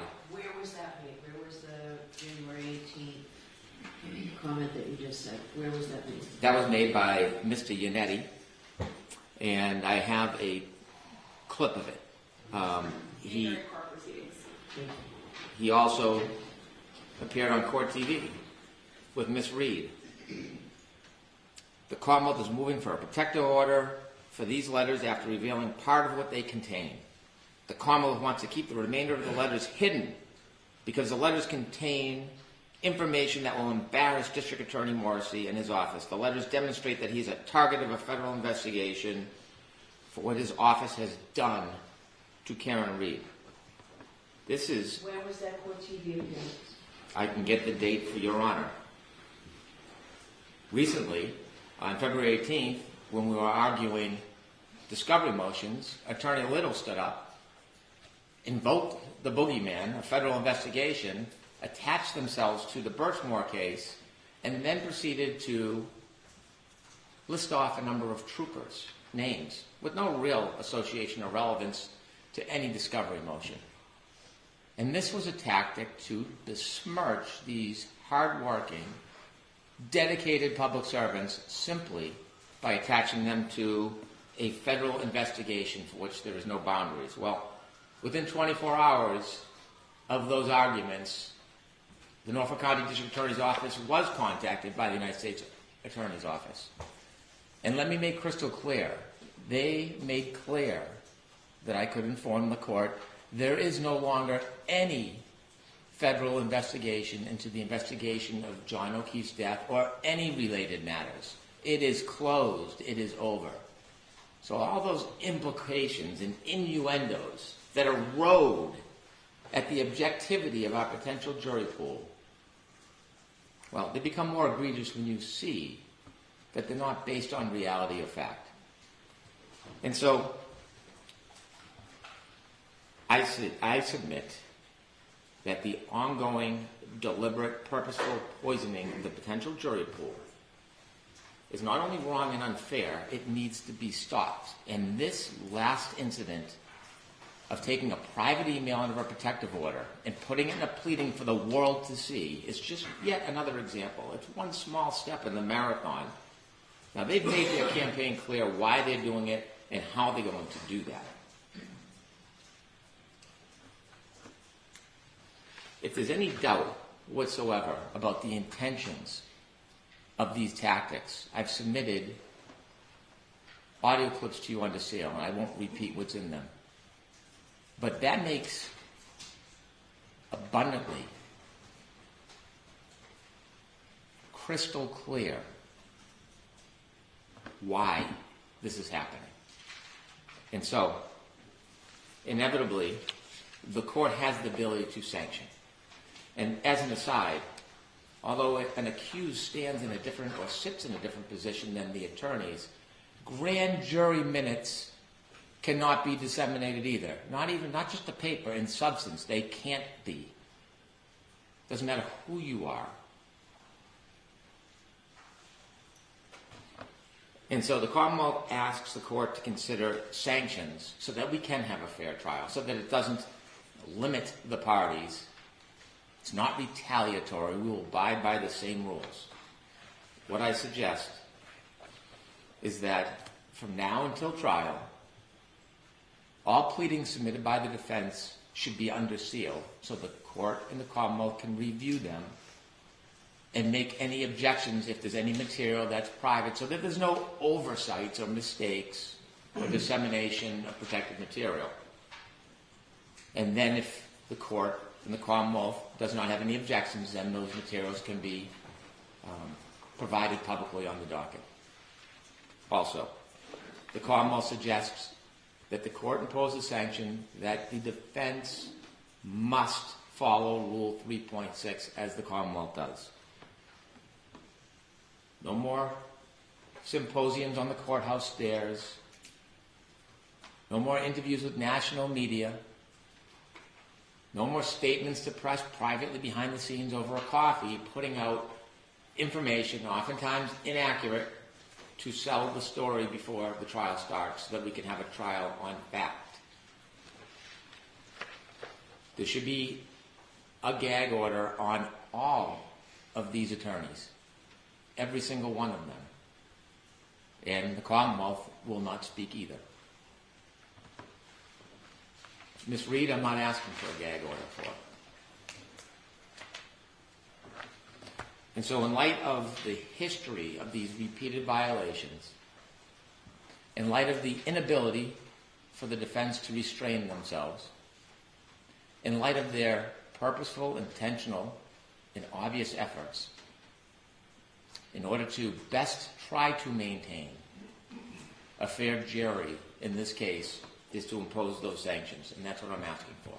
Thank you. Mr. Nitty, you're arguing this, you said? Yes, Your Honor. May we approach, please? Okay.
As I mentioned at Sidebar, I intend to make less of an argument here and provide more of an explanation for the content of my motion regarding the reciprocal discovery. And at the outset, as I mentioned in court last week, this was indeed my motion. Mr. Jackson's name is listed first only because I used a template for the signature block, and that's why I'm addressing this today. And regarding the motion itself, I do acknowledge that I did not file a motion for impoundment when it was filed. And to the extent that that lack of impoundment is not congruous with the protective order, it was neither intentional nor willful. It was an oversight, not an attempt to flout any rules of this court. And while I do ask the court to take my word for that, I do also submit that there is evidence to back up that word. Specifically, I would note that one of the examples I cited in the motion deals with the testimony of a juvenile. And when discussing that testimony in the motion, I made sure to use initials, not full names, so as to protect the juvenile's identity and to comply with the court's protective order. That's evidence that I did not intend to violate the protective order and that I was mindful of it in that instance. Regarding the communications involving Mr. Proctor, I frankly and simply did not connect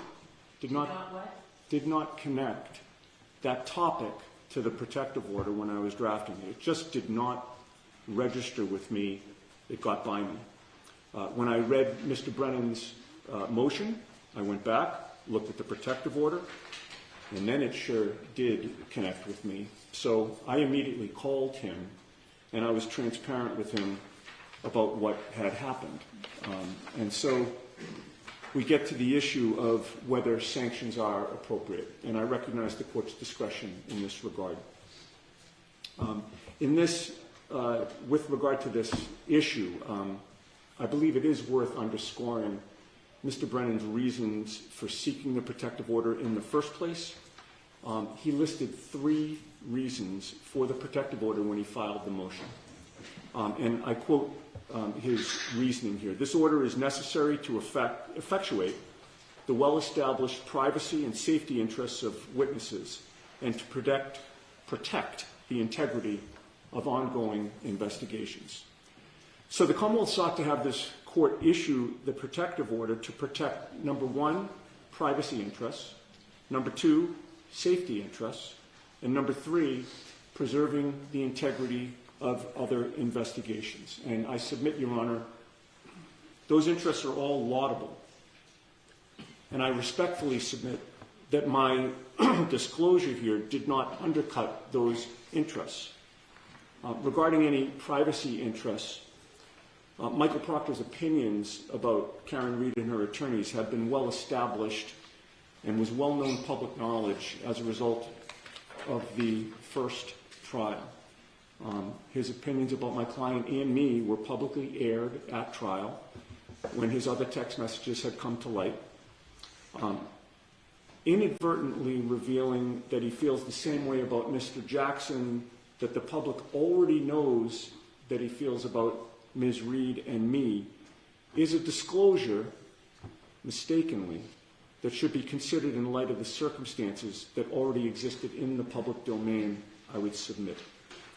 And while the protective order covers this communication, I will note that it was certainly not an instance where I, flagrantly revealed or even inadvertently revealed Social Security numbers, addresses, dates of birth, private information to that effect.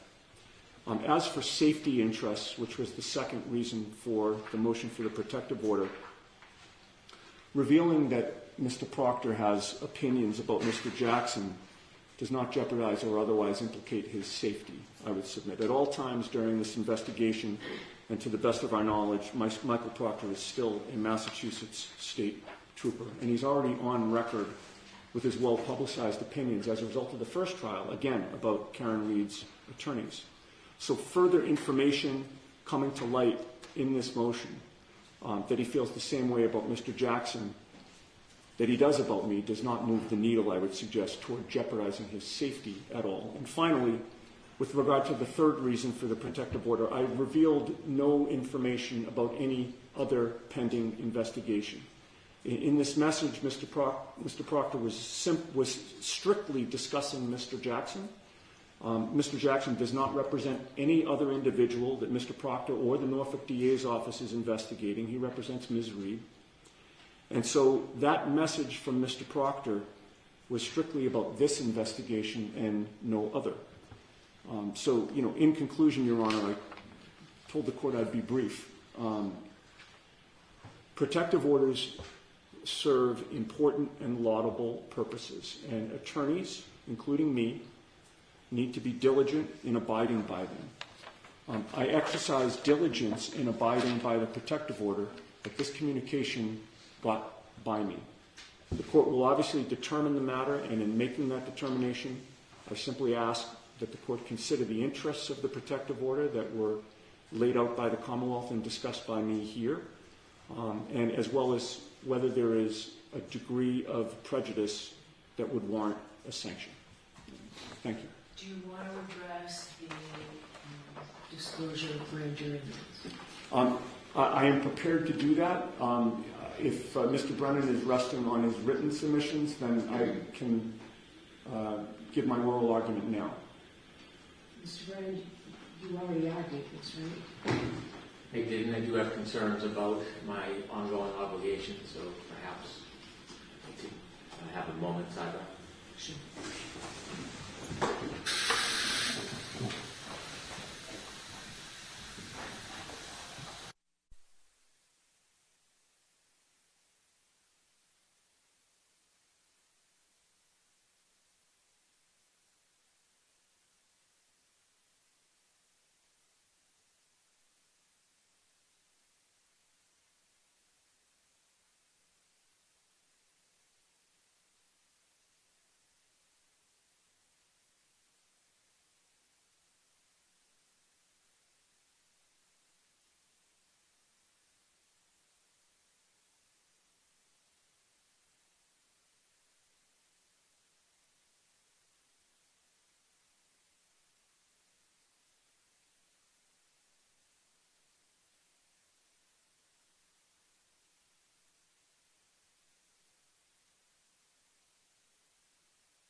report, please. 10 minutes.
session. You may be seated. All right, come on up.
Mr. Netti, go right ahead. Thank you, Your Honor, and thanks to the court for allowing me to make much of my argument at sidebar.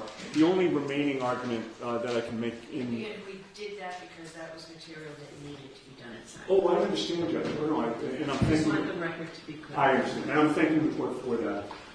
The only other argument that I'd like to make, and this is appropriate to make in public, because there were allegations that I believe, misconduct regarding the existence or non-existence of the federal investigation, specifically directed at Ms. Little. The timeline is important here as well. Mr. Brennan himself was provided and sent a letter on January 30th of 2025. The letter was directed to him specifically. We obviously received a copy of it. And in that letter on January 30th of 2025, the First Assistant U.S. Attorney, Mary Moraine, informed Mr. Brennan that the federal investigation was ongoing. Those are her words. Mr. Brennan knew that. It was after that letter, I think within about 3 weeks, we were in this courtroom, and Ms. Little had mentioned the ongoing nature of the federal investigation. Not only was that truthful, that came from the horse's mouth. It came directly from the U.S. Attorney's Office, and Mr. Brennan was aware of that because he personally got the letter.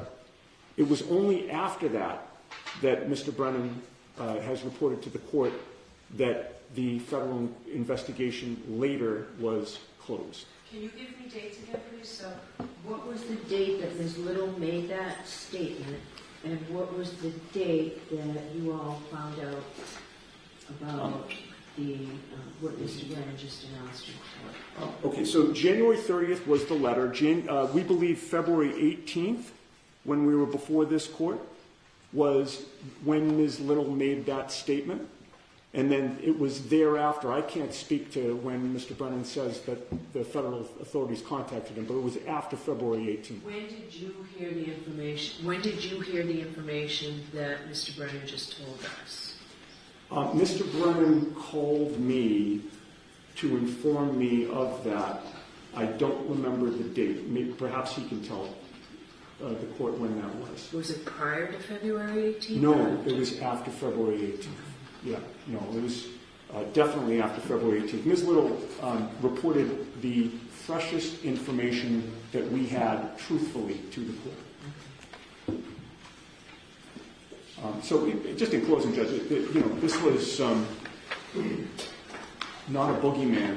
The federal investigation existed. It was confirmed to have existed multiple times as late as January 30th, and it's right there in black and white. Any follow-up, Mr. Brennan?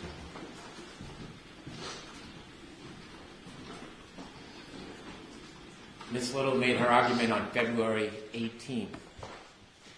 The Norfolk County District Attorney's Office was contacted about 24 hours later on February 19th. I gave written notice and called Attorney Yannetti on February 26th. The import of the argument is not that the defense was aware it was closed and continued to persist. It is insinuating and suggesting for years of this amorphous impropriety. It is trying to bootstrap their arguments, claiming, yes, that there's a boogeyman, that something is happening in the federal court, but they can't talk about it, when the reality is now that that case is closed. If I may just briefly respond, Judge. I'd like the court to take particular care when we're talking about extrajudicial statements, not to take into account statements that were made in advocacy in court to Your Honor. The Commonwealth referenced a statement that I had made regarding the federal investigation. That was in a courtroom setting. It was not an extrajudicial statement. Also, under the umbrella of the rules of professional responsibility. Correct. Court TV was not in the courtroom.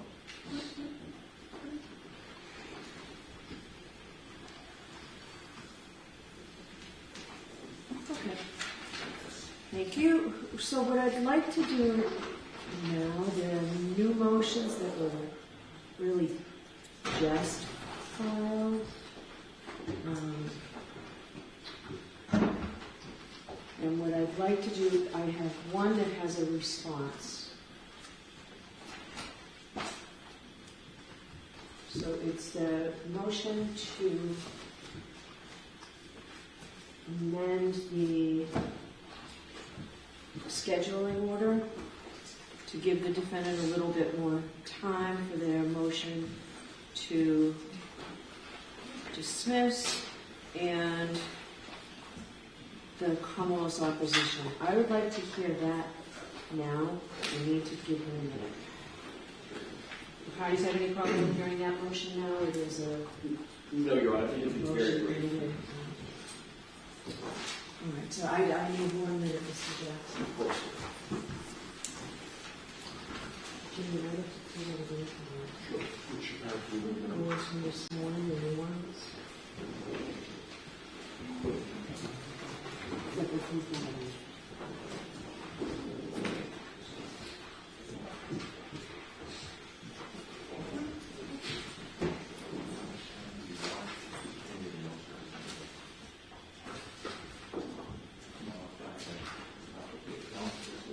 I have to check.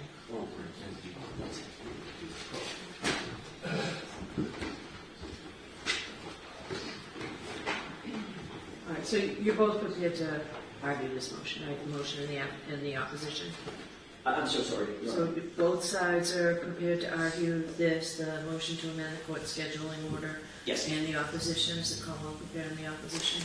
Your Honor, we filed an opposition and just informed defense counsel if they're looking for a date this week if the court's available. I just don't want this to linger because. So I'm happy to do that. The 17th is out. It's way too far away.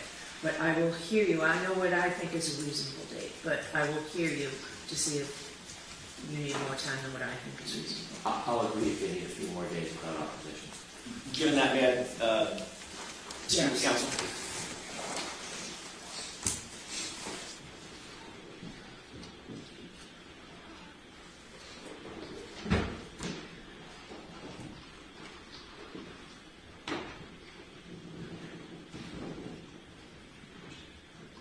May I address the court, Your Honor? Okay. Thank you. Very briefly, and I appreciate Mr. Brennan's accommodation. We received on Friday about 400 pages of new discovery, including most of it is probably not attendant to the motion to dismiss, but there are several reports, I think about 4 reports from Trooper Buchanan, Officer D. Jim Petro, D.I. capital G-I-A-M, P-I-E-T-R-O, and 2 reports from Lieutenant Tully that are specifically attendant to the issues involved in the motion to dismiss. And then last night we got additional videos, video evidence, both 9 videos of the download process of Sallyport videos, and then about another 15 actual videos. I basically... What's the quality of those videos? Are they poor quality? I wish I could tell you. One of them came in, one of the batches came in after I was already asleep last night. I think it came in probably 10 or 11 last night, and I didn't see it until this morning. I've not looked at any of them. Has anyone on the defense team looked at them? I know Ms. Little was... Your Honor, I briefly looked at them. It took about an hour last night at 9:30 p.m. to download everything. I cannot represent to the court that I've gone through it in detail. I saw what was there. I'm generally aware there are about 8 videos that were produced of them filming themselves dragging files that cut in and out. There's about, don't quote me on the exact number, I believe approximately 9 videos from the Sallyport garage, maybe 12. I have not watched them in detail. But have you noticed the quality? Is it something you can actually see, or is it blurred in? I think some of them are at least the same ones. Some of them I think are blurry. I haven't watched them all in detail. I can tell you that they have the same file names as some of the ones that are produced. They have different file sizes, but I haven't gone through them in detail. It was 9:30. All right, go So- ahead, Mr. Johnson. Your Honor, just to close, I think that if I have overnight this evening, I think I can be ready by tomorrow. I'm generally ready. I just want to make sure I'm not missing anything, leaving anything on the So table. what I was thinking by way of scheduling we've gone through just about everything we need to go through today. I just want to, because it's about scheduling, what's the Commonwealth's position on Ms. Little's, I assume it was Ms. Little's motion to filed by Ms. Little motion to reconsider my previous ruling on the videos? Do you want time to file something on that? Are you prepared to argue that today? Because I can tell you the options that I have for scheduling. We've already downloaded the videos and provided them to yesterday pursuant to the court's directive. Okay, so that was going to be another issue that I I had. have not looked at them. Attorney Riley did, and he represented that they're all the videos we've already turned over, same quality as we previously provided. Okay. They're just copies of the same videos, although I do want to make sure the defense has an opportunity to examine them for themselves. But those have all been done, so the idea of revisiting them, we passed that. All right, so in order to keep moving this case forward, because I know how hard everybody's worked, what I was going to propose, based on my review of this, because I could just say no, which I'm not going to do, I would like anything that the defense is going to put in writing. If you're going to supplement this, and I would keep the supplement just limited to the Sally Port video and related evidence, that has to be filed by Thursday with the idea that we will have a hearing on this on Friday. We have Friday already blocked off. This way here, you can all leave for today, and we'll come back Friday with this. But I'd like it filed no later than 2 o'clock on Thursday, Massachusetts time. We've been getting things coming in later, including something from Ms. Giannetti after 5:30 on night. So we need things filed by that court day. So you can have anything that the defense wants to file by 2 o'clock Thursday, and we'll see you all here for it how long do you think it'll take to argue the motion to dismiss? Your Honor, I would expect my comments, just based on what I have so far, an hour plus, perhaps an hour and 20 minutes, something like that. Okay. Commonwealth's response, any idea? Of argument time, Your Honor? Yeah. It really depends on what the defense argues, but it typically is less. So if we start at 11, we'll finish Friday? Oh, of course. Yeah, yes, I believe we will, for sure. How does that schedule work for people? It works for the Commonwealth. I need to ask this little one quick question. While he's asking her that, that would mean that we do not have to appear tomorrow. Right, you're in federal court, I want you to be able to just Thank go do that, Thank you. and not have to come back here tomorrow. Yeah. And I'm trying to consolidate this now so you can leave in half a day today, rather than coming back. I'm just trying to make the best use of everybody's time. Much appreciated. Your Honor, 11 o'clock would work. I think I can make my flight. By the time we get done, I can take it to the airport. That's fine. All right, so where do we stand on the motion for reconsideration? It sounds like the files have already been provided and it's done. Your Honor, we still would like to be heard as to that. Obviously, we gave notice that we were seeking a motion for reconsideration on Sunday night. They did the download Monday morning after they received that. There is still metadata, we believe, on the Canon PD drive. I think we're entitled to that. I think the law is clear. I would like to be heard on that issue. Obviously, we can't take back what they did. They have moved the files, and by doing that, it does alter the metadata, as our expert put in his affidavit. It may be lost, but we'd still like to have as much information as we can as it relates to those files. So how long does the Commonwealth need, I know this motion is just filed, how long does the Commonwealth need to be prepared for this motion regarding the metadata specifically? I think we'll file a written response. Okay, We're going to be a couple of days. okay. And we have motions on maybe Friday. So I Yes, think I'll make a motion in writing, but I think we will hope to have the weekend if the court allows, because with all of these hearings, it's taken away quite a bit of our prep time. all right. Can you argue it on Friday and file a supplemental afterward? I can do that. That way then we can have everybody here Friday and I don't need to bring everybody back Monday. We can do that now. All right. Your Honor, I would ask for the same courtesy for the defense. We have all of our reciprocal discovery due on Thursday. We have all of our motions in limine due on Friday. I know the court would like us to have, the brief as to the motion to dismiss on Thursday, and I would love to be able to get the court that. But I would appreciate a little bit additional time as well.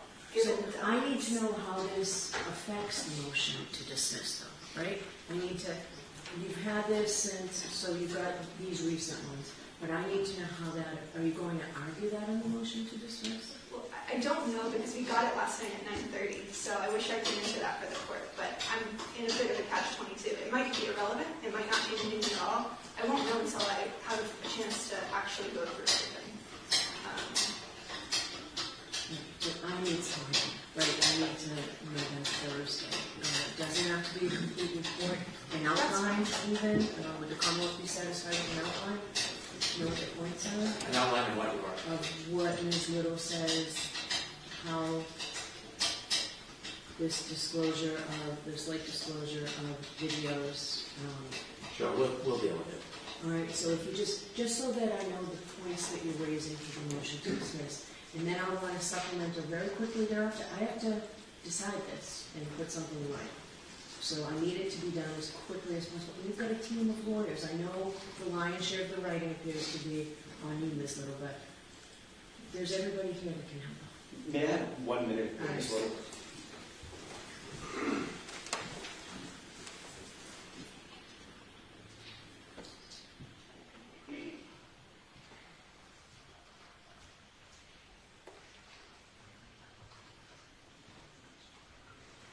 Your Honor, given what Ms. Lee just said and the court's concerns, I take Mr. Lally at his word that the new videos are duplicative of things that we already have, which means it's not going to make any difference whatsoever.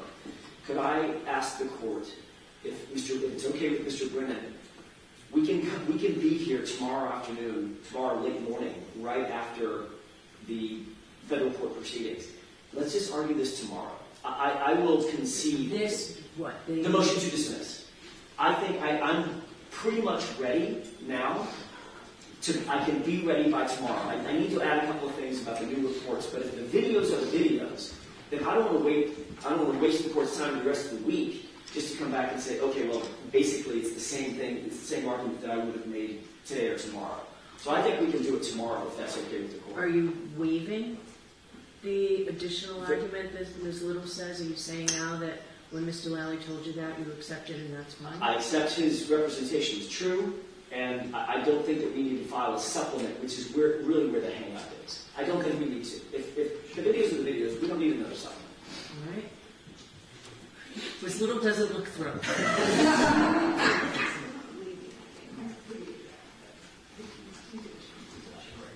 Right. Her key was the waiver. I'm not waiving anything on Ms. Reed's behalf, but if we need additional time, we can certainly let the court know tomorrow that we can file something supplemental. But the crux of the argument can be made tomorrow. I will be ready to argue tomorrow. Okay. What's the Commonwealth's position? I'll defer to the court. I know it's more complications with the defense and travel will be available whenever. So I think we did block off today and tomorrow, with the understanding that the defense team would not be here until sometime 11 o'clock or later. What about, Ms. Little, the motion regarding the metadata? Commonwealth needs time for that. Are we coming back Friday for that? That's fine, Your Honor. I'll be here on Friday. If you're going to be here on I Friday, just won't be here on Friday. So if we do the motion to dismiss tomorrow, I can head back tomorrow evening. And Mr. Little will handle that's her motion anyway. I greatly want to accommodate the defense as we have the entire time I've been here, but we have trial prep to do as well. And the more court hearing days we have hours of conversation, the more time we can meet with witnesses and prepare our case. And so I want to make things as easy as possible for the defense. I do. all right, so Ms. Little already filed the motion for me to reconsider. Why don't we hear that tomorrow as well? Very well. Okay, and then we'll just finish up everything tomorrow. Very well. All right. All right, and then you won't have to be here Friday, but the motions in limine are all filed. It also involves filling out a final trial conference report. So Understood. you need to do that as well. That all has to be done by Friday. Understood. And then, my goal was not to bring you back one day at all next week, because then we're going to have a full hearing, I believe it's the 18th, on the motions in limine. That's right, the 18th. All right, so you have a whole week next week to, you and I both, Okay. trying to get everything done. Should we file a formal motion to ask the court's permission for delay from Friday till Monday? For the, Motions in limine. the Commonwealths were due on, I mean, the defense were due on Thursday, Commonwealth's on Friday, or are they all on Friday? Reciprocal discovery is due Thursday. We want that to happen. Motions in limine, I believe, are due Friday. Ms. Little, would you like the weekend for all those motions in limine? I would appreciate that, Your Honor. All right, I'll give you both the weekend. Thank you All very right, much. motions in limine to be filed on Monday. There's one additional housekeeping, Your Honor. There is also a motion pending, the dollar motion for Dr. Wolf. It has not been heard yet. A Daubert motion for, Dr. Wolf, it's a neurologist. So there's oh, one I thought you additional. meant, I was thinking the archivist. No, Your Honor. It's the neurologist of the Commonwealth. Wolf without an E. WOLF. That was filed 2 weeks ago, I believe. I have not seen that. Okay. I'll make sure that the court gets a copy, but I know that was filed several weeks ago. I'll confer with Mr. The Commonwealth must have received it. We did. We have a Wolf as well, and I received their landing in motion, and we'll be prepared anytime to argue that. Do you want to argue it tomorrow? I'm comfortable arguing tomorrow. We're prepared. All right, so we've got an awful lot to fit in tomorrow. All right. If you get word that you'll be leaving the federal court and can be here before 11, please let us know. I believe I might have Mr. McDermott's cell. I'm happy to text him as soon as we're leaving the courthouse. All right, just contact the clerk's office. Sure, okay. Anything else for today then? Not for the defense, Your Honor. Thank you.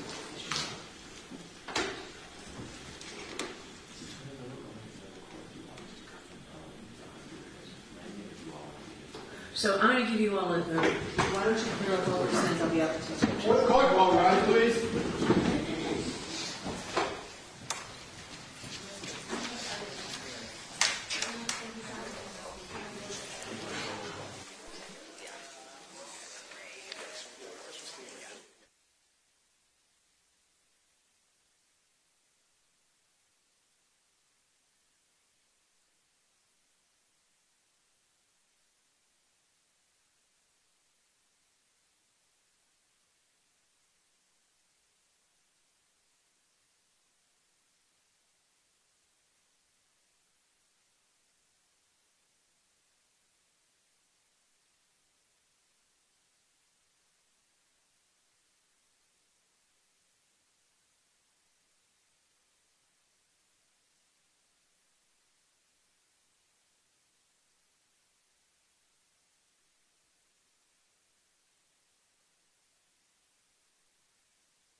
Back in session, you may be seated. Okay, so where do we stand? If there was something you all were talking about, is there anything that concerns me? Not at all, Your Honor. I think the schedule that the court had just articulated is the schedule that we'll follow. Mr. Brennan and I have discussed it briefly. The motion to dismiss, Ms. Luke's motion, which I can't remember the name of it. The motion for reconsideration, thank you. And the Daubert-Wolf motion, I think we can try to compact all those in together So tomorrow. we will. Done. All Done, right, yes. so Mr. Alessi, are you arguing the Daubert motion? I'm arguing the Daubert motion, and I will compact it as Your Honor has just directed. So let's finish all this tomorrow, Understood. Thank you, Your Honor. all right? All right, so I'll see you all tomorrow. All rise to the court, please.